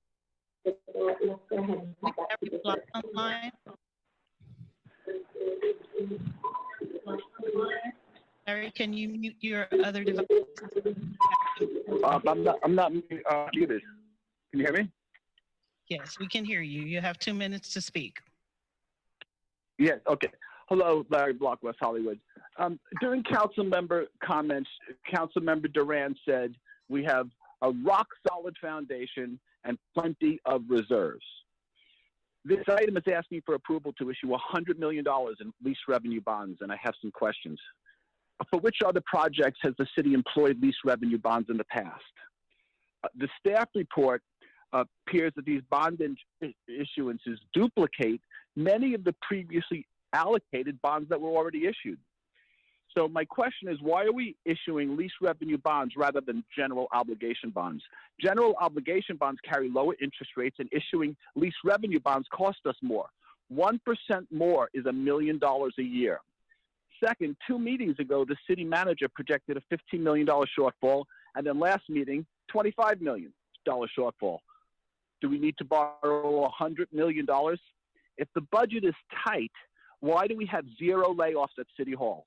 One would think counter clerks would be able to save us some money, or at least enough money to offset buying masks for residents. But more important, and listen to this, general obligation bonds are owned by the city and not a third party. If the problems persist and the city defaults on lease revenue bonds, the holder of the bond will own our park. And if we default, then what? We'll have to pay admission to the park like some have to pay admission to drive on in the fast lane. And on top of that, higher interest rates on these lease bonds, and most of us will never get access to the bonds. Insiders get the bonds, insiders get the interest, and insiders get the right to foreclose. If we have a shortfall on our budget, I'd rather see a cut in expenses and issue general obligation bonds and not deal with this type of financing, which is A, more risky, and B, costs more. I hope that somebody on the dais can explain who gets to get these bonds, what interest rate it will be, and what happens in a default. Because these bonds will be paid for in the future for generations to come. Because after these bonds is the even bigger development to pay for the bonds. We should have an open process and not a wham, bam, give me $100, goodbye, I have a lot of money to play with going forward. Let's be conservative when it comes to our economy, the tough times. Thank you. Okay, who would like to begin? Councilmember D'Amico? Sure. I think it would be good to get some answers to those questions. I had a long conversation with John Leonard about these bonds and the bond council, and understood the question about we need to certify that the environment, both I guess medical, but the financial environment was sufficient that we could certify that we understood what we were doing, and then as a second sort of vote whether or not we wanted to take on this debt at this time. So I appreciate that Larry and member of the public brought up these questions. They're actually much more sophisticated than I was prepared to ask, but since they've been asked, I think we should probably get some answers, especially since we have our bond counsel joining us. And maybe I could kind of take the broader discussion and then let David and the bond team drill more into the specifics. As we're going into the next couple of years, we do have fiscal challenges, as Council Member Duran did mention earlier. We do have strong reserves, and we have the ability to draw down in a planned fashion from our emergency reserves, so we don't have major disruptions in service, nor do we have major impacts to our employee work base. From a salary perspective, we're freezing a number of positions. We're deferring some projects on the capital side, so we will have a manageable deficit that we will bring before the council as we look at next year's budget. This particular item and this particular strategy is looking at our current cash reserves that are designated for some of our capital projects that we have been saving for years to fund some of these projects, and seeing whether or not there is an opportunity to take advantage of the current market. And as David Wilson mentioned, it's a little bit in flux right now, kind of like everything these days. The targeted goal here is to issue the debt and lock it in at some of the lower rates that we've ever seen. If we're not able to do that, we are not issuing the debt because we necessarily need the cash. It's something that is a finance strategy. It provides us flexibility within the general fund.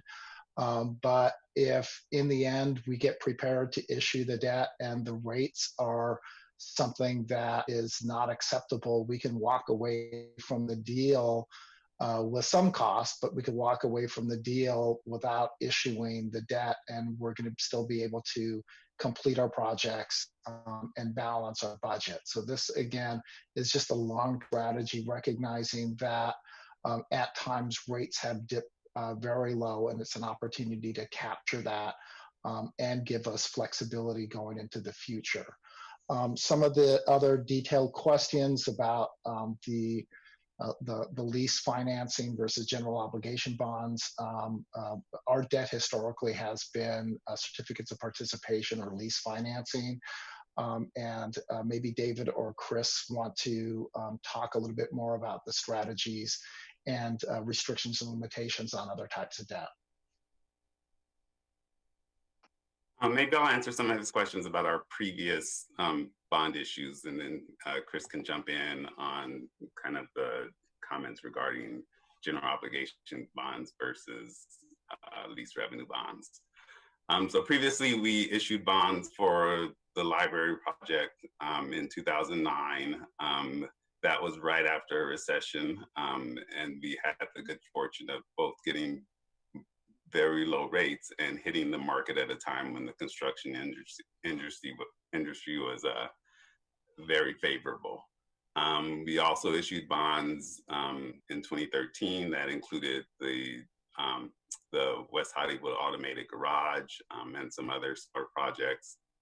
We issued bonds in 2016 for West Hollywood Park Phase 2. That is a $113 million project now. At the time, we issued around $60 million in bonds for that project, because again, you don't want to issue bonds and sit on the money. So we didn't want to issue $100 million worth of bonds and have that for 4 or 5 years.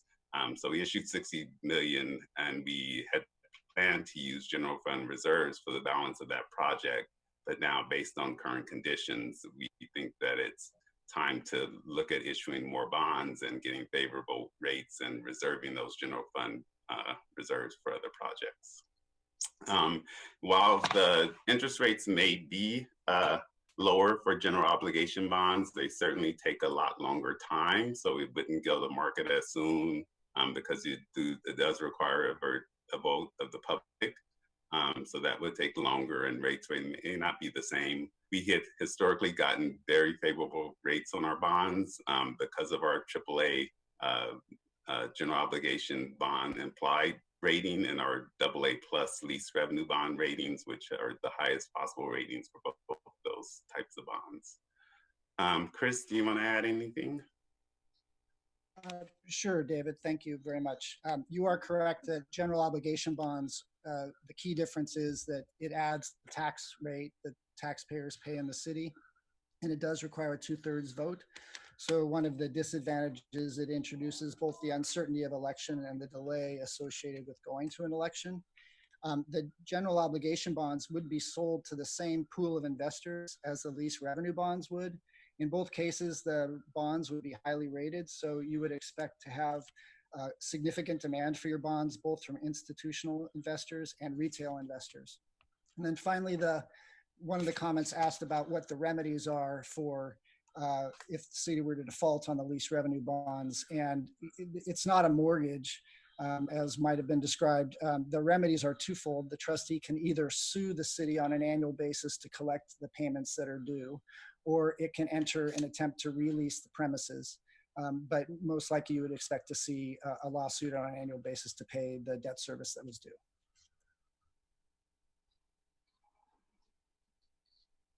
Okay, Councilmember D'Amico, do you have other questions?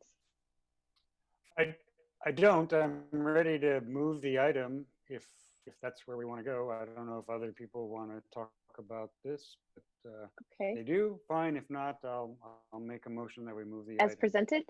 Yes. Okay, and is there a second? Okay, we have a second from Councilmember John Duran. Is there any additional discussion? Mayor Pro Tem John Heilman. Yes, I think the motion is actually to close the public hearing as well. But I wanted to say thank you to Chris and David and Paul for bringing this forward, because it it really is a prudent thing for us to look at, which is how do we make sure that these projects that are going to last for a long time are being funded in a way that is as fiscally responsible as possible. And I know this isn't like a mortgage, but in a way, I think that's relatable to those people in the community who have a home or a condo.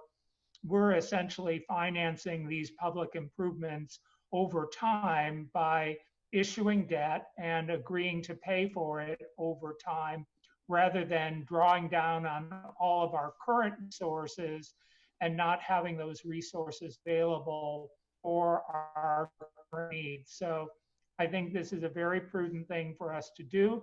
And if we can get good interest rates, which I think we will, I'm looking forward to us moving forward in this way. Councilmember Duran. Thank you, Mayor. And I thank Councilmember Heilman for explaining that. I think a lot of members of the public sometimes get confused by municipal finance. I want to thank David Wilson and Paul and Chris for laying it out so clearly for us. We have earned a AAA bond rating and a AA plus over 30 plus years of very prudent and sound fiscal management. And we should take full advantage of those ratings now in issuing these bonds if we need them, in order to provide us with the liquidity that we're going to need ahead. We don't know how long this pandemic is going to go on for. We don't know all of the consequences. We don't know all of the impacts to our community, and whatever comes our way, we're going to need to have the ability to respond to it quickly to make sure that people are not harmed or hurt. Issuing these bonds then frees up our general fund and our reserves in a way to address all of those issues, whether they be food challenges, additional homelessness, hunger, continuing rent assistance. We don't know what lies ahead.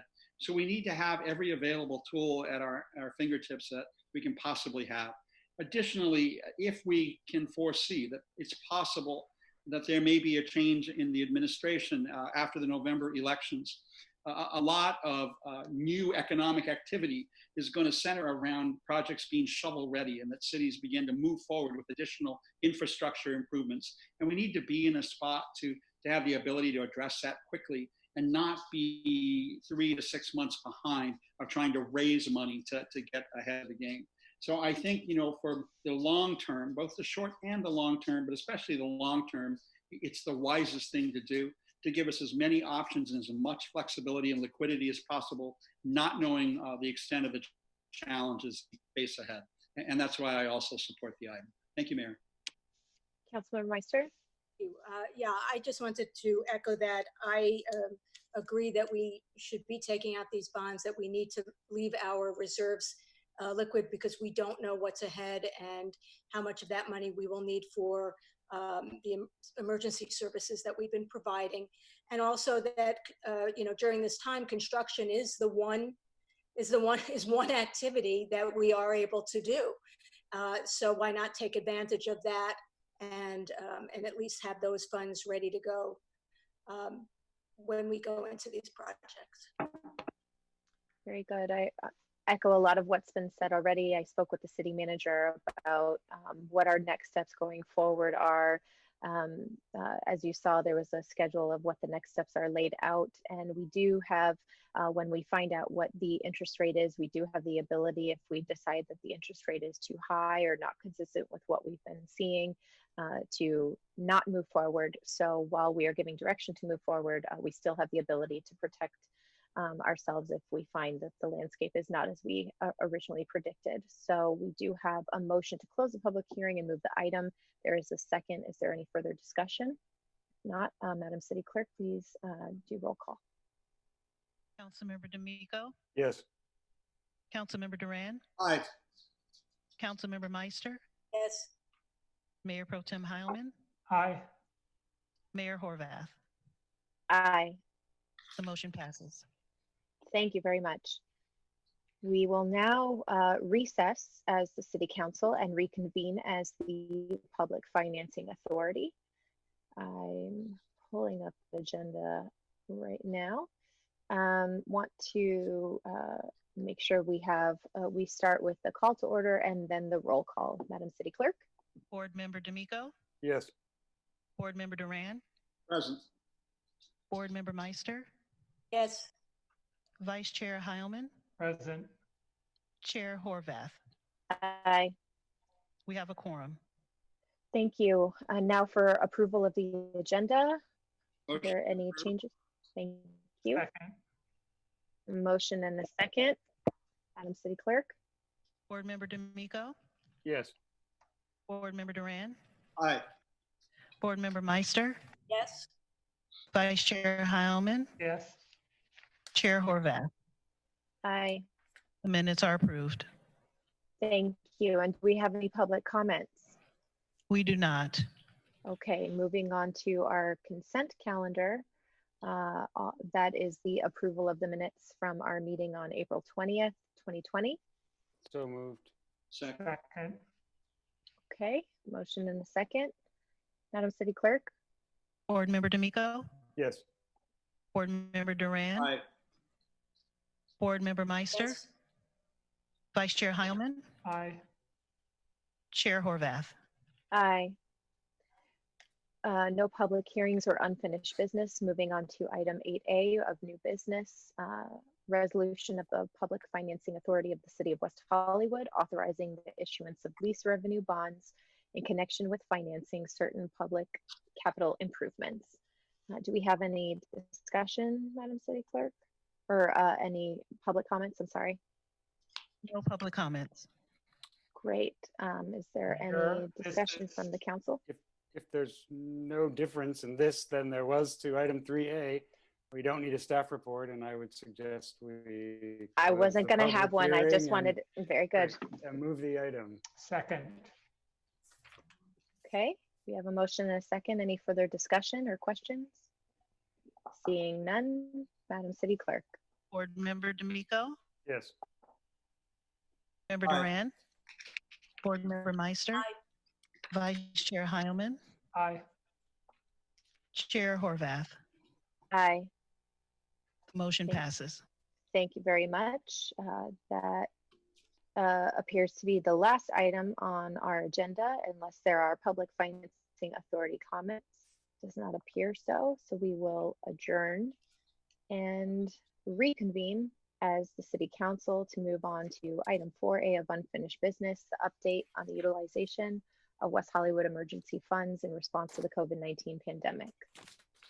Yes, hi, good evening. I'll get started on the report, and then there are some staff members available if you have any questions.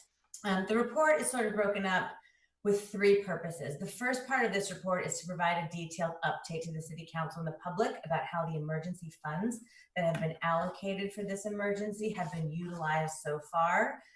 There's a pretty detailed summary in the staff report, and David Juni is available if you have any questions on that summary.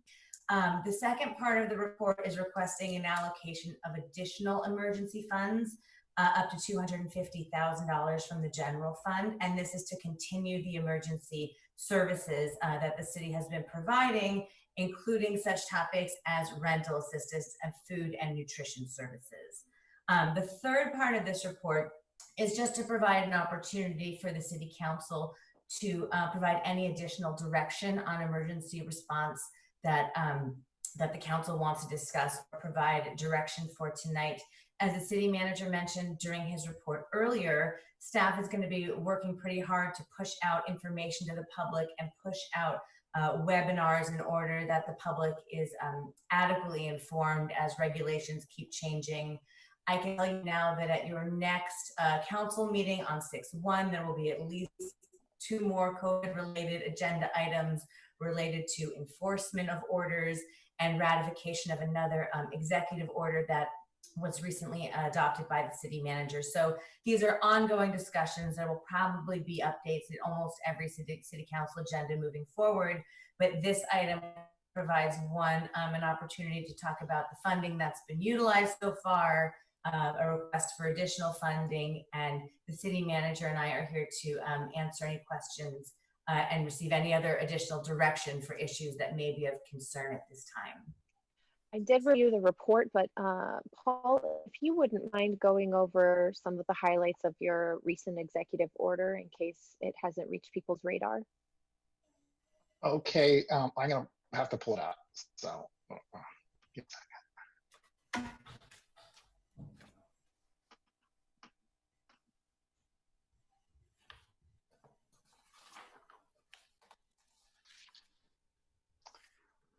Why don't you ask other questions while I'm doing that?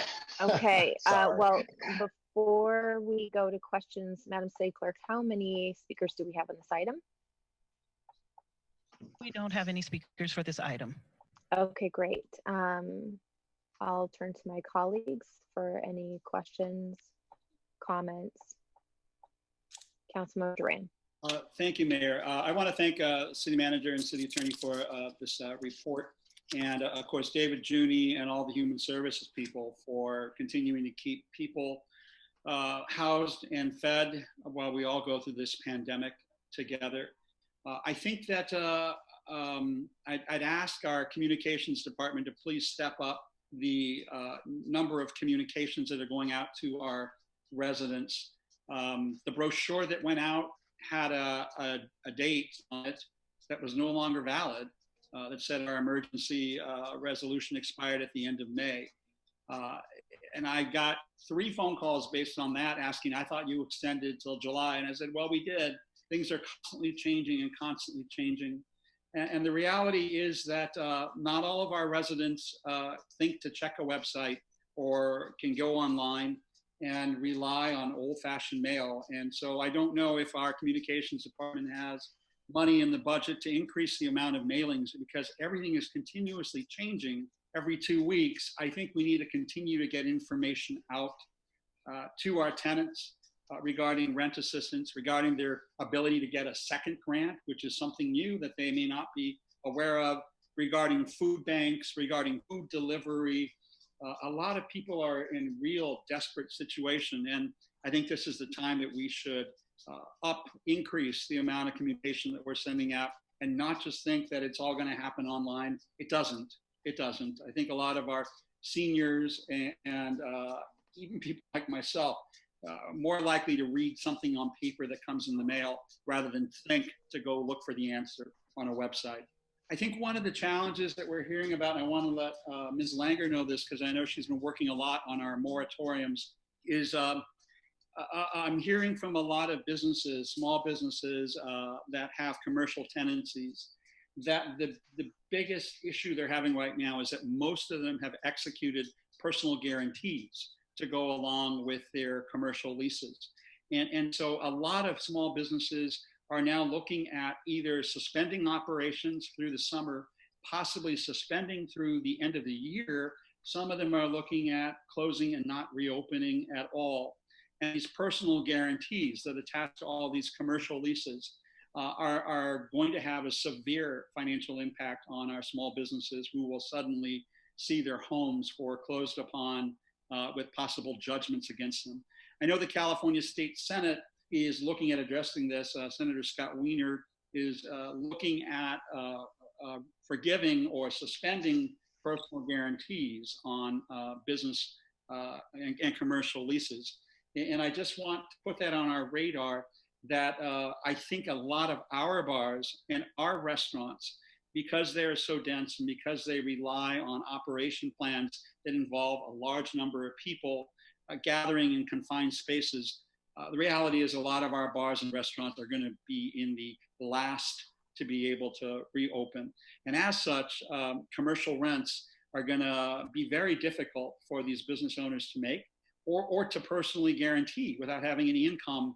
How can they personally guarantee anything? And it's producing a real bottleneck around a lot of them who are, long-term members of our community and long-term businesses.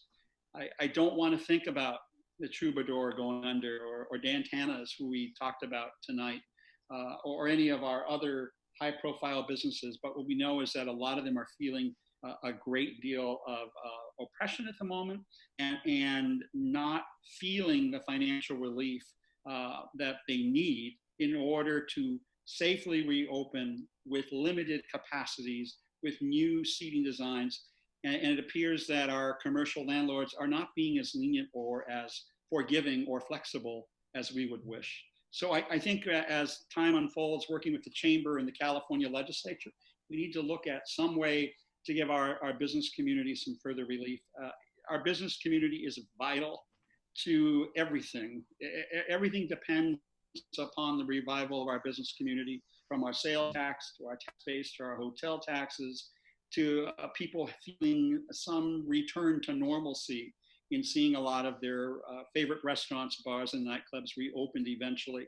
But if we don't give our business community some further relief to weather the storm, meaning they need more time, I'm afraid we're going to see a lot of them forced into closure and feeling financial mishap and bankruptcy personally because of the guarantees they have on these leases. So I know that's a real nuance in everything that we're having to look at, but I at least wanted to put it up on the screen for us all to track and try to figure out creative ways to assist our small businesses. Thank you, Mayor. Thank you. Anyone else? Councilmember D'Amico.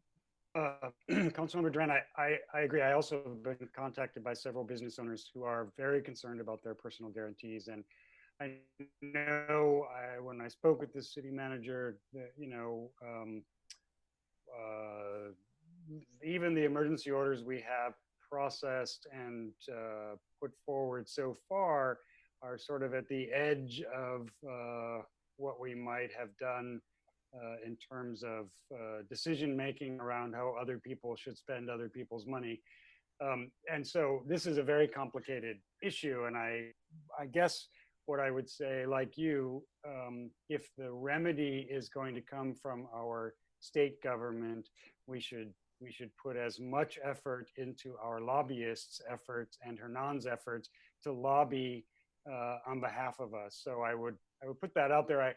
Maybe we're moving far afield from the agenda item that's in front of us, but I think, John, and to all of my colleagues, I mean, I think that's that's the butter of the bread and butter that we need to have in order for this to remain a viable part of what we're doing. And I guess to sort of go back to where the mayor started, Paul, I wanted to have you at least talk through what the emergency ordinance is that we passed, and also our requirement around masks in public, and also our public facilities. Please send me more emails about the tennis courts. I'm dying to hear more about that. But I also, in not making light of it, know that speaking with Steve, he said that they would put out something perhaps as soon as today about when our public facilities, tennis courts, park spaces might be open to the public in a limited way. And so I hope that you can cover those two things when you get back to your seat and have a chance to talk. Thanks so much. Okay. Councilmember Meister. Thank you. I know Paul wants to talk, but I do want to just give some comment. Also, questions that I've received, and I'm sure we've all received, and maybe that will help Paul in answering. One of the first questions, what are we opening up? When will we be opening parks, the dog parks and the tennis courts? Can condominiums or apartment buildings open up communal pools, gyms? What are we doing about construction? Updates on what we discussed before, the greenways and bike lanes. Are we doing anything about that? And businesses want to know, are we considering opening up streets, alleys, parking lots for the businesses to allow them to have more space so people can be social distancing and still dine out? Regarding what Councilmember Duran brought up, my question is force majeure something that can be brought up with regard to SB 939. I know that that was used years ago by the Sunset Millennium Project with the recession. So that would be something I'd want to know. Businesses are very concerned about liability issues, both for employees and for their patrons. So that's something that we need to be talking to the state about. And then how are we enforcing, what will be opening up, and what the protocols that we are going to be putting into place? Are we going to be increasing code compliance staff? Can hotels open gyms, pools to their guests? These are all questions that I'm sure we're all getting, and I think that the need for requirements for multifamily housing is actually really important, and I hope that we will bring the staff will bring an item back to us on that. And then regarding facial coverings, I think that if we start opening up, that we should be requiring facial coverings anywhere outside of somebody's home. So that's it. Thank you. Thank you. Paul, you ready? Well, Lauren's wish is my command. So in the latest executive order, we are moving forward with policies and procedures on wearing masks in public or other types of face coverings. The executive order also continues and provides some tax and fee relief and deferral for businesses. It addresses construction noise, neighborhood meetings, and traffic easements within our residential communities, looking at creating a slow street program that allows folks to walk in the neighborhoods and maintain social distancing and slowing down vehicular traffic. The mask order or face covering goes into effect on May 23rd to give people advance notice. It includes obviously all essential workers. Everyone must wear face coverings such as scarves or dense fabric without holes, bandanas, neck gaiters, or simple coverings of other material to reduce transmission of germs, and they have to wear those anytime they're outside. They are not supposed to wear N95 or medical grade masks because those should be reserved for health workers and first responders. Effective immediately also, we're allowing for a deferral of the annual rent stabilization fee. This is being pushed out till October 15th, 2020. Due to closure of city buildings and cooling centers, we're also making fans available to our seniors, and those are being delivered to them. Construction noise is prohibited past 5 p.m. So we're only going to have construction between 8 and 5 o'clock unless authorized to an extended hours permit. But those, our goal would not to issue any of those in residential areas. The annual parking credits program, we're looking at deferring that payment as well from businesses since they're not utilizing those now. And upon request to the city manager, we're able to allow for a 30-day delay in the payment of transient occupancy taxes from businesses. Neighborhood meetings for developments, we're still allowing those in lieu of in-person meetings. They'll be doing video meetings, and we'll receive comments similar to the meeting we're conducting tonight. Assessment for businesses within the business districts are also being delayed. The following streets are being temporarily closed, not closed to local traffic, but to through traffic. This is Sherwood Drive between Huntley Drive and West Knoll, Hancock Avenue between Holloway and West Knoll Drive, Gardner between Romaine and Willoughby, and Lexington Avenue between Gardner and Vista, and Cynthia Street between Weatherly Drive and Hilldale. This is a temporary experiment. If it works, we'll maintain this during the current shutdown. if it creates any types of problems with the neighbors, we'll release those. These are designed to be kind of dynamic resources for the community, and as Assistant City Attorney Langer mentioned, we'll be bringing other items before the council at the next meeting.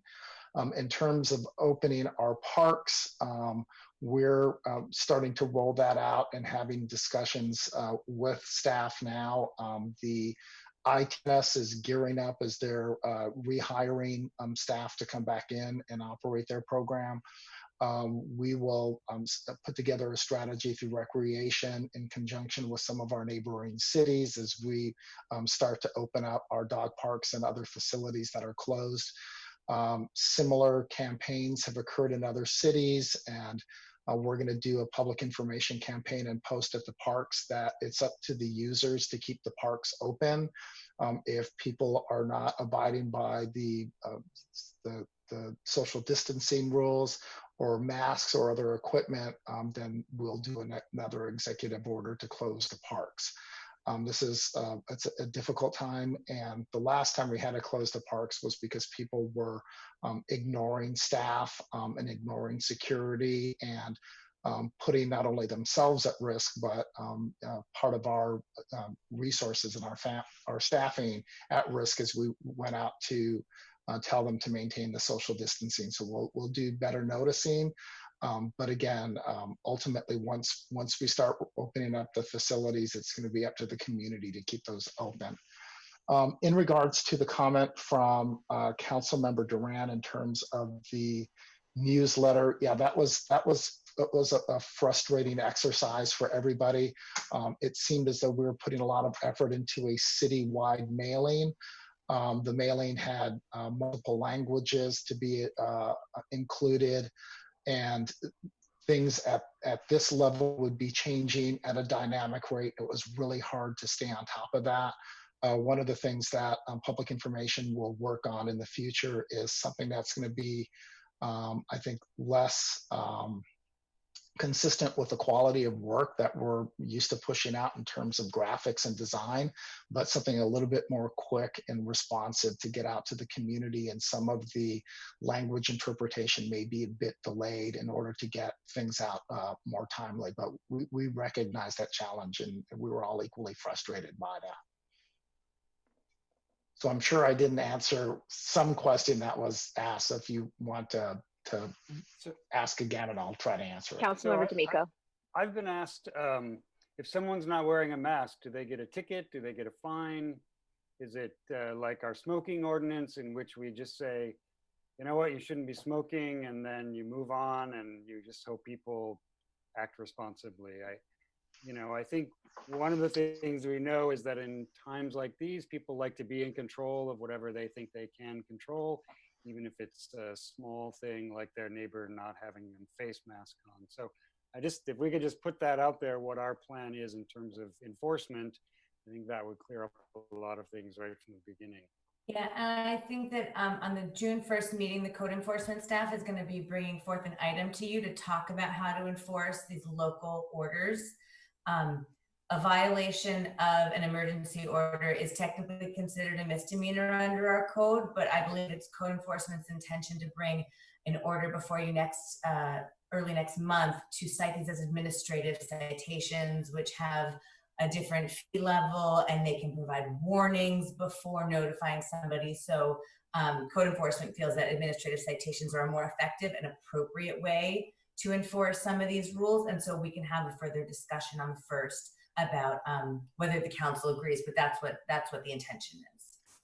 Yeah, there was a recent article in the New York Times about the policies of mask enforcement and face covering enforcement. And right now it seems like the burden of that has been on retail workers, and they're getting hurt. I mean, so it's not going to be an easy thing.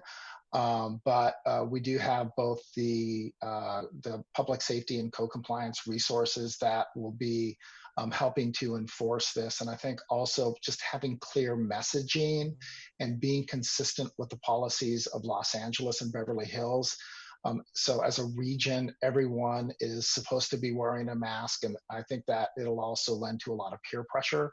But for right now, our goal is to, one, obviously the safety aspects of it, but just creating the consistency with our neighbors should be real helpful. But for some people, it will be difficult to enforce that, but we'll obviously do our best. Thank you for covering the executive order. I think that's the part that helps keep people up to date on what we're doing locally, in addition to what they're hearing at other levels, to help clarify. Are there any additional questions, comments, concerns we want to bring up? I would just add thank you to our city manager, our city attorney, and our staff. Obviously, this evolves every day. They're following the guidance of the county as well as the state and doing everything they can to keep us safe, as well as to provide the resources for people who need emergency assistance, particularly food and rent. So I just want to thank them for the work that they're doing. I did have one question, and that is, my understanding is that this item also authorizes money for people to get a second emergency rental payment, which is something that we didn't have before. So if that's correct, just confirm that, and thank you for that. And that is correct. Great, thank you very much. Councilmember Meister. Thank you. I just want to again ask that we look at some kind of mailing or reaching out to homeowners associations and management companies of apartments and landlords and maybe AGLA about what the rules and regulations are in multi-family housing, because people are asking us, well, can I use the pool? You know, I wouldn't, but you know, I don't know what the legal answer is. So I think that would be helpful. The current answer is the county, because I'm in a condo, and the county is saying that pools at condos and apartments cannot be operated currently, that they have to be closed. Great, that's really good to know. And I think that we need to make sure that all HOAs in the city and management companies and AGLA and anyone else who needs to know about that, so that they can let their tenants know. Councilmember D'Amico. Well, I just wanted to revisit this question about lobbying generally and specifically about personal guarantees. Do we need to do something? Can we do that as part of this to direct our staff to continue to do things in, I don't know what the language might be, that are consistent with the kinds of ways in which these ordinances are coming forward? But if these are important times in Sacramento, and I've spoken a little bit with Hernan and Helene, and it seems that, you know, they're only really looking at COVID-related bills right now. We want to make sure that a small city like ours that depends on that has a chance to be heard.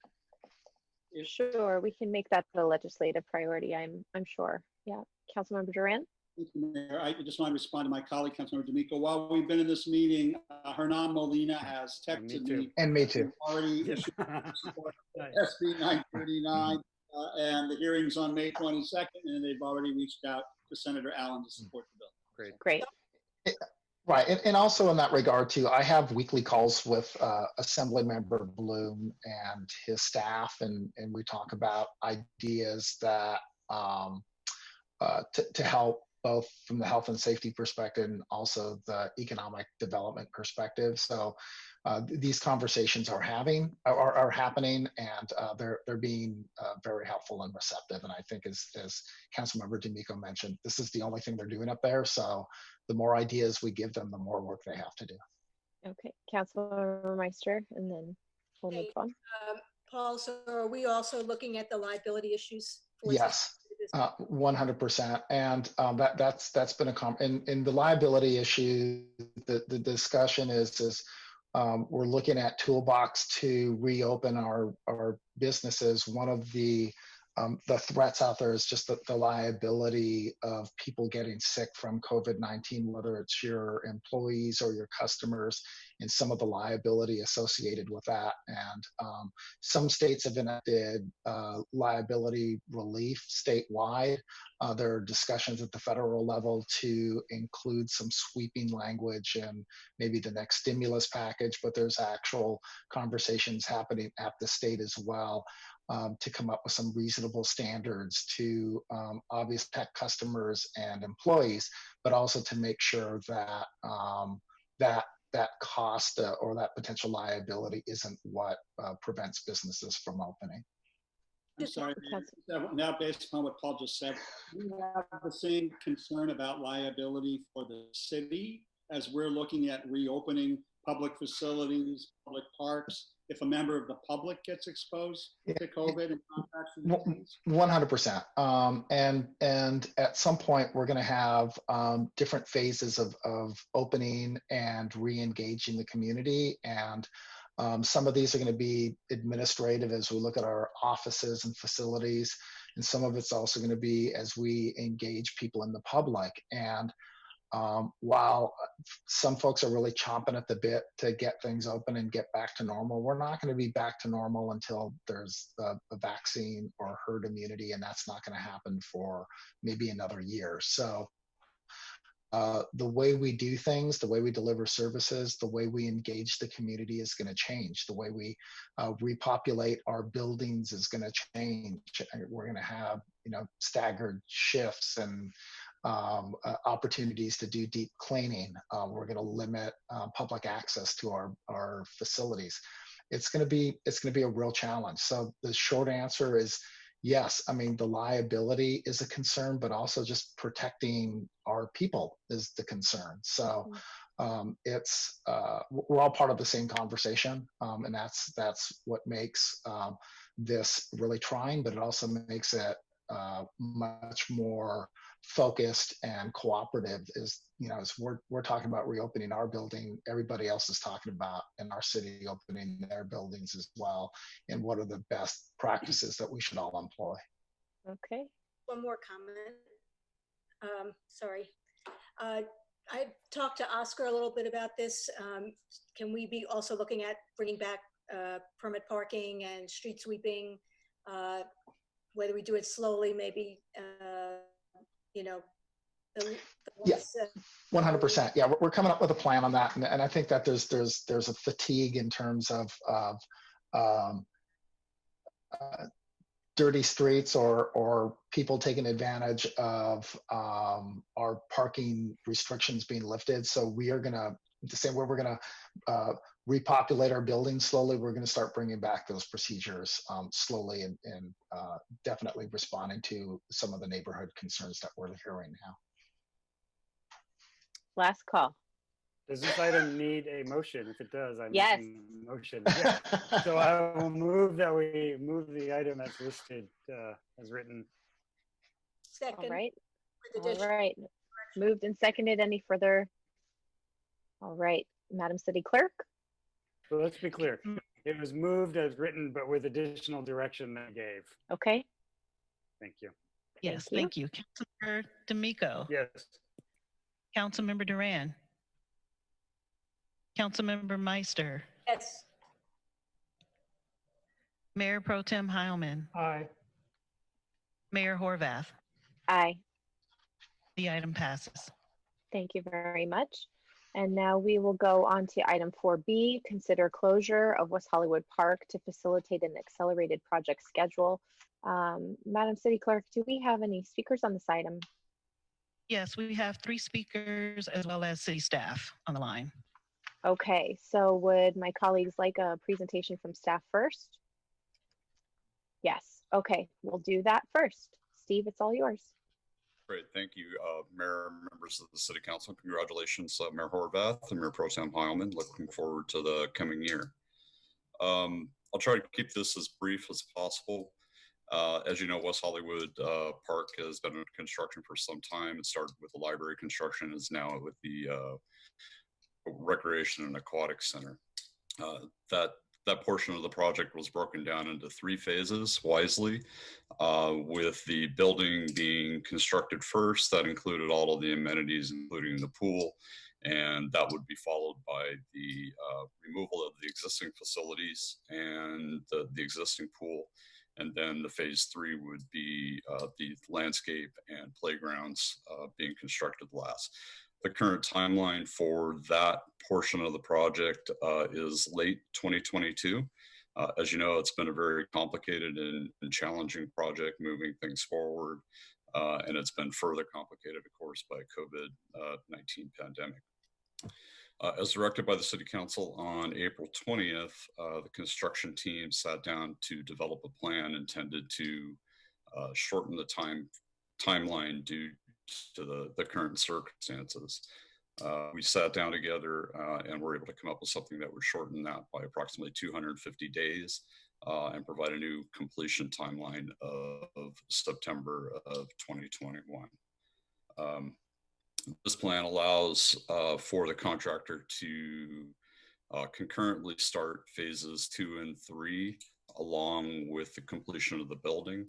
And I'm going to share my screen to show you what that new phase would look like, which requires closing the remainder of West Hollywood Park. The area in green would be all part of the current project and would be all worked on at the same time. You can see the auditorium, pool, everything would be closed. We started discussions with the groups that use the facilities and the park. Most have been supportive of the move, especially given the impacts of COVID-19 pandemic, and it not really being clear, as I think has been stated many times tonight, with the ever-changing information about what the guidelines and protocols will be for opening these facilities. We are working, with our national level park and recreation teams, as well as the state, and listening to the county and CDC on guidelines. Our best estimate right now for pool use would not be within the next 6 months. The same with contact sports. We see those as being part of the much later phases of reopening and using facilities. So with that, I'm open for questions, and yeah, I think that covers most of it. Thank you very much. Can we turn to our public speakers first, or do we have questions before that? Public speakers first. Madam City Clerk, I'll turn it to you.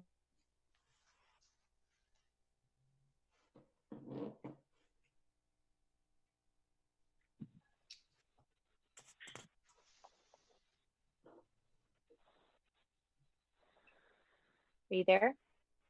Yvonne? Yeah. Yes, I am. Maurice Polosoff. Okay, great. Maurice Polosoff, resident of West Hollywood. From my perspective, I have been swimming at the pool since 1973 when I was on the FX High swim team. The dedication plaque for the pool was 1964. So that pool has been a refuge and a sanctuary of mine for decades now. And I would really hate to see it close. I do understand the current circumstances. I would just ask that, I know there's a projected opening if the pool and park are closed now. I would just like to ask you to put in certain things in place that if the contractor does not finish by those days, that certain funds are withheld or a certain remedy. I don't want to have the situation where you had, like with the Rams Stadium, where due to the weather and the rain in 2018, it delayed the construction of the stadium by over a year. And my last request would be if that there is going to be a destruction of the pool, since the exterior of the pool is built on bricks, that residents be given the opportunity to request a brick for a memento, especially when you've been swimming at that pool for decades and decades that I have. Thank you very much for your consideration. Bye. Thank you so much. Madam City Clerk. Our next speaker is Devin Mills. Mr. Mills, can you state your name, city of residence, and you have 2 minutes to speak. Thank you. My name is Devin Mills. I believe I'm technically and legally a resident of the city of Los Angeles, but for all intents and purposes, I consider myself a member of the West Hollywood community. And I'm calling in today to voice my strong opposition to this agenda for 3 reasons. First, although it's my understanding that the city presently is not forecasting any group activities on city property until late spring 2021, that is moment only a forecast and doesn't take into account the ever-changing and ever-evolving situation, as the city manager noted earlier, as it relates to COVID and subsequent COVID restrictions. So in closing the park now, we foreclose on any possibility of having limited interactions in the future, whether it be 6 months from now with contact sports or longer than that with, obvious safety measures put in. Closing the park forecloses and prevents any of those possibilities from occurring in the West Hollywood City Park, which could easily occur well before September 2021. In turning my second point, WeHo Dodgeball and other community groups received multiple assurances during the planning of this project that community centers would not be closed so that they could continue to have a home. Closing this project goes back on that promise and is in a serious and material manner. This is not closing it for a few months during the pandemic, but a closure for a significant amount of time afterwards. And again, this is assuming the project is completed within the projected timetable of September 2021. And it's also my understanding that WeHo Dodgeball, Volleyball, or WeHo Aquatics were never contacted regarding this. So the statement that entities that use these facilities are supportive of this is not correct. And finally, to my third point, I think it's more important now, more than ever, that we have some way of coming together and a forum for coming together for our community as soon as COVID passes. COVID-19 has already taken a terrible toll on us, as we all know, and we need a space to come back together. It's doubtful when bars, clubs, restaurants will be open, and this open air, open space community that allows for social distancing will, using common sense, be open before all those facilities. So I urge that the City Council give further consideration to this, gather more public opinion, and that other options be explored so that people who use this area have a home in the future. And so I'd hope that the City Council does not vote on this tonight or votes this measure down so that we can prevent a closure of the park that for a long period of time has given us community, which is what we need now more than ever. Thank you. And our final speaker is Brendan. Brendan, can you state your full name, city of residence, and you have 2 minutes to speak on this item. Hi, my name is Brendan Tickner. I'm a resident of West Hollywood and a player and staff member of WeHo Dodgeball, and I'm calling in to dispute this measure. Closing the park in phases was never about saving money or time. It was always about doing what's best for the community. WeHo Dodgeball is a huge part of the community of West Hollywood, and that utilizes the park and auditorium that has provided a safe space for people for all types for over 10 years. In previous years and meetings, we were always guaranteed that we would be able to continue playing during construction as the City Council recognized how much of an impact we have on this city.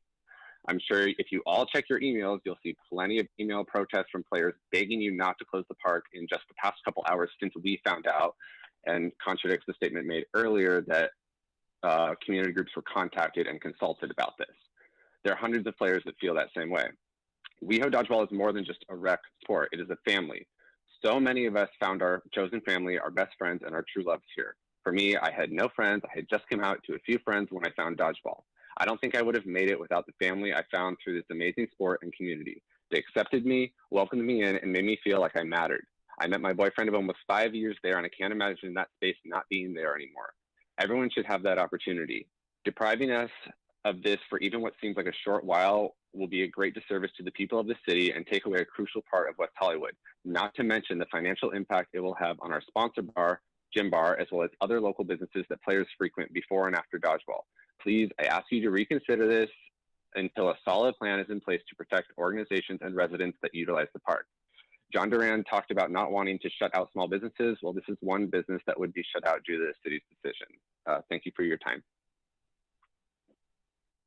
Thank you, Brendan. Mayor, that was our last speaker. Thank you very much. I'll now turn to my colleagues. Who would like to go first? Councilmember D'Amico. I have a question. Steve, I wrote to you earlier about what other options there were for accommodating some of these groups. And, you know, you may not be able to tick them off or rattle them off, but I think I'd be interested to know if in the last couple of 4 hours you've had a chance to come up with a list and maybe a plan to, if not fully allow them to populate, maybe a couple days a week or a couple nights a week, as it were. Yeah, thank you. I think we can work to come up with a couple of different options. You know, off the top of our head, we could, you know, get specifically speaking towards dodgeball. They make an inflatable arena that you can put out in the park, or perhaps on an underused tennis court, or another court of some type. Their current program, I think, is 2 nights a week, and we could probably find a way to, you know, make that accommodation, as well as look at other spaces within the city that, you know, we might be able to, you know, be able to mitigate their concerns that way. Specifically towards swimming, we have been working with, you know, some of the cities to see if we can find a way to mitigate the concerns within their city. Until such time as our pool is open. There's also the thought of perhaps having the hotel pools made available. So, you know, we're looking at different options. We do have the luxury of having some time because of the COVID-19 situation. So, you know, if willing, we can, you know, work with the groups to come up with some options that work for everybody. Councilmember Duran. Thank you, Mayor. I have a question for Mr. Campbell, and then I have comments if you want me to do comments next. Yep. I walked by the facility under construction earlier this week, and it looks like it's almost done, at least to my non-construction oriented eye. What do we have a date? I understand that you said this is the park is scheduled for possible reopening September of 2021 if we adopt this. Will that building be ready for use prior to September of 2021? As much as it hurts, I have to say no, it won't be ready until then, unless miracles happen, and we can find a way to expedite that project within the other project. It's rephasing gives the contractor the entire site until September 2021. Okay. All right. Mayor, are you ready for comments from council? Okay. I want to thank Mr. Campbell and the staff for the presentation, and I want to thank all the dodgeball players that I know have been emailing us by the dozens and dozens in the past few hours. We hear you, we got your emails. We're trying to figure out the best way to handle this. We did plan a phasing on the park, and we did it at a time when the world was normal. But now we're in the middle of something that happens once every 100 years. And we're having to make do with the current circumstances that we have been given. I think what is most convincing or persuasive for me is the fact that the governor has indicated early on that sporting facilities, sporting venues, anything that involves large gatherings of people will be the last to go in terms of the phasing and the reopening. You know, 2 people playing tennis on a tennis court is going to be a lot easier to reopen because they're able to stay 6 feet apart, able to proper hygiene. But when we get into team sports, whether it be soccer or football or softball or dodgeball or anything that involves large gatherings of people in a confined space, then we have all sorts of challenges. By definition, it is almost impossible to stay 6 feet apart when you're dodging balls coming at you. Inevitably, people are going to rub into each other, onto one another. We're not going to be able to maintain the sort of social distancing that everybody is requiring before we can reopen a lot of these competitive sports. I see how we can accommodate pools by having different shifts or limiting the number of people in the pool and keeping them 6 feet apart. But with dodgeball or soccer or anything that involves two teams playing against each other, I think it's going to be many, many, many months before the governor and the county health department are going to give us the green light to reopen and accommodate those uses. So to me, a couple of points. One, we're not voting to close the park. The park is closed. The park is already closed. It has been closed now for months. We're not voting tonight about closing the park.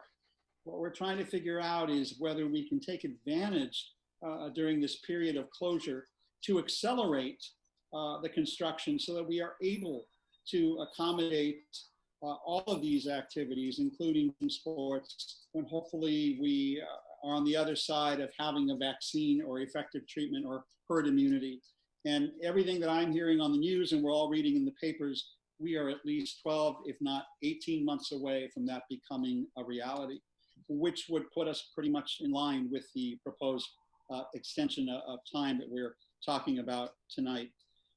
I understand why dodgeball is important. I understand the camaraderie. I understand the family building and the community building that has happened as a result of the dodgeball competitions. I've watched the games. I've seen it. The same is true with people hanging out in our bars in Boys Town and our nightclubs and our entertainment venues. And we're all missing that family aspect of community growing together.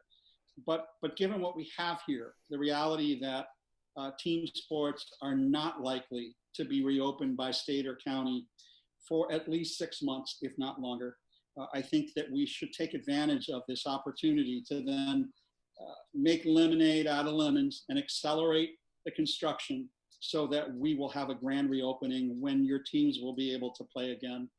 And if we were to do the opposite and not do this tonight, the only result would be the park would remain closed and you still wouldn't be able to play dodgeball. It's not within our authority to give people permission to get back into the auditorium in large groups and play sporting competition. It's within the authority of the county health officer and the state, and that approval is not coming anytime soon. Finally, I think the extra added component is there's about a $850,000 savings attached to this proposal. If we went ahead and did it, that's $850,000 that can be used for a lot of good in the community right now that we need. So I think given the current realities of the pandemic, the realities of where we are under construction and the price tag attached, that it would be the wise and prudent thing to do, as unhappy as it may make people. The other alternative is not any better, which is the park's still closed. You still can't play dodgeball. And there's still no foreseeable time when that can be done. So we may as well take advantage of this. Thank you, Mayor. Okay, Councilmember Meister. Thank you. I just wanted to ask, first of all, Steve, as far as the time savings that we would have by closing the park in next week or now, what would the time savings be on the construction, on the completion? It shaves approximately 250 days off of the timeline for completion. Okay, so almost a year, 2/3 of a year anyway. Yeah, okay. I agree with Councilmember Duran. I think that it makes sense for us to do this in order to, first of all, to speed up construction and to have that savings. But also with COVID-19 right now, we don't know when it will be safe to open it. It could be a month, it could be 2 months, it could be 6 months. And so I think that it makes perfect sense. I would want to make sure that staff does look at the at alternatives for both dodgeball and swimmers. One thing that we talked about was the possibility of Fiesta Hall as a place for the dodgeball people to play. There's also, with the swimming pool, maybe we can be talking to our neighbors in the city of LA and in Beverly Hills and possibly, hotels that have, pools that might be willing to open them up to the public. So I think that it's the right thing to do, and I'm going to vote for that. Okay, Council Member D'Amico. I am also going to vote for this. If we roll back the tape to 6 years ago, I wanted to close the whole park at once, and we were not in a position to do that. But as Councilmember Duran said, we're not even closing the park now, it's closed. We're using it. But I think we want to be careful, and I want to say this in front of Steve, we're not closing the park to accelerate construction. That's a very clear and specific thing to be directing, and we're not directing that. We're closing the park to allow construction to happen per the contract. And I think we just want to be clear as a city council that gives direction that if at some point we did want to pay for acceleration, that would be a separate decision by our leadership and by us. And so we're just allowing the contractor to use the park to do the work of the contract that we already have with them concurrently with other work. I do support that. I think it's important that we move forward. Though we could all take a pin and stick it into a calendar about which day and which month we allow team sports, I'm closer to the 16-month timeline than the 6-month timeline that's been mentioned so far. So I really want us to take advantage of this. I'd like for Steve and others, Oscar and their team, to have every opportunity to direct the contractor to do the work of the contract and get it done. Thank you, Mayor Pro Tem Heilman. Yeah, thank you. And thank you to staff for bringing this item forward. I have a little bit of concern, not in terms of what we're proposing, but in terms of the outreach that was done. And the emails that we got today clearly indicate that we didn't really do a great job of outreaching to the users. I also just got a text from the volleyball group, and they said there's been no outreach to them either. So that to me is a problem. And I know you were working very diligently with the contractor to try to negotiate with the contractor, but it's our residents and our user groups that we had given direction to for you to outreach to. I'm along with this, and clearly there's a majority to do it, but I think it is really critical that we work with all of the alternatives in the event that they are allowed to resume their activities. And we should be looking at all alternatives for their activities, whether that's outdoor, whether it's moving to another facility. I understand Fiesta Hall has been thrown out there. It may not be the best venue for some of the activities, but I think given where we're at, this proposal makes the most sense from the city standpoint. And I understand as well the concerns from the user groups, because they feel like they haven't been consulted or heard in this process, and we really didn't give them alternatives in advance to this action being taken tonight. So those are my concerns. I'm willing to work with you, with both of the groups, all of the groups, to help try to address the concerns that we've received in emails today. I agree. I think it's clear that this moving forward with this item is the best option in terms of getting our park completed, managing our finances responsibly, and getting as close to all the outcomes as we had intended when we first set this out. But I do agree that you know, when people hear that and bother to participate and are engaged in conversation about how things are moving forward, that they felt that there was an agreement about having space available, I think is important. So given that there seems to be agreement on the council about moving forward, is it problematic for us to entertain a motion that would move forward staff's recommendation pending the ability to work with those groups to find alternatives for or workarounds for their activities that they're trying to address. I would think the pending would be difficult, but as everyone noted, it's going to be a while before those activities can occur anyway, so we will have ample time. So my suggestion would be to move the item tonight and direct staff to come back maybe in July or August with a strategy on how we're going to create temporary space for these user groups. Okay, would someone like to make that motion? So moved. Yeah, Okay. so moved. Okay, there's a motion and a second. Madam City Clerk? Councilmember D'Amico. Yes. Councilmember Duran. Aye. Councilmember Meister. Aye. Mayor Pro Tem Heilman. Aye.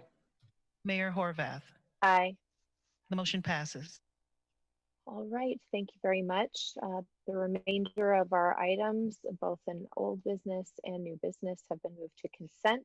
Are there any additional public comment speakers? Yvonne?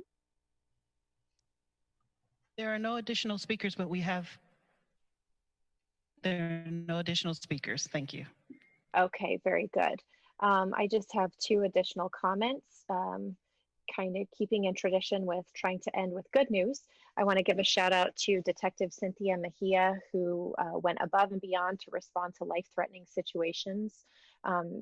She was off duty on her drive home and observed a domestic violence incident at La Brea in Santa Monica, and she stopped and detained the suspect pending the arrival of deputies. And the deputies responded and arrested the suspect for domestic violence and child endangerment. So I want to thank her for going above and beyond the call of duty to keep our community safe. And I also want to thank my colleagues for supporting the transit workers appreciation item on our consent agenda earlier tonight. Metro is actually one of the largest employers in our city, and this item not only appreciates all of their workers, but all of the transit workers that provide services in our city, including all those provided through our social services division, MB Transportation, delivering meals and groceries to older adults and disabled residents, participating in JFS Nutrition, JFS Sova, or Project Angel Food. And on average, MB Transportation delivers to 250 residents each week. And Ambiance Transportation also provides free transportation to residents who do not have the ability to drive to one of the county's COVID testing sites. American GTS is delivering box fans and water to older adults to help them manage the heat during the health crisis while our cooling centers are closed. These entities are really providing a great service. As you heard earlier, a lot of people are calling into City Hall for transportation questions and transit support. And so these workers are continuing to work each and every day. And so we missed the opportunity to honor them on their day when it is usually recognized in March because of the pandemic. So I wanted to make sure we did take time this month to recognize them. And I'm glad that we will be doing this to recognize those people who are working hard on the front lines to take care of each and every one of us. So if there are no other comments. I changed my background for your party, Lindsay. Look how fun you are. So there is a new Zoom for everybody to participate. DJ Asha will be spinning or whatever DJs do, and make sure that we are able to have a really fun night tonight. She's coordinated some special guests to help bring that West Hollywood community flair and vibe to our evening. This isn't meant to be so much a celebration as it is just a release. We're all really struggling and having difficult times right now, and I hope this just brings a little bit of brightness to your evening and a little bit of joy to your life. Thank you very much for this wonderful meeting, and we hope you'll join us for dancing and music after this. Thank you.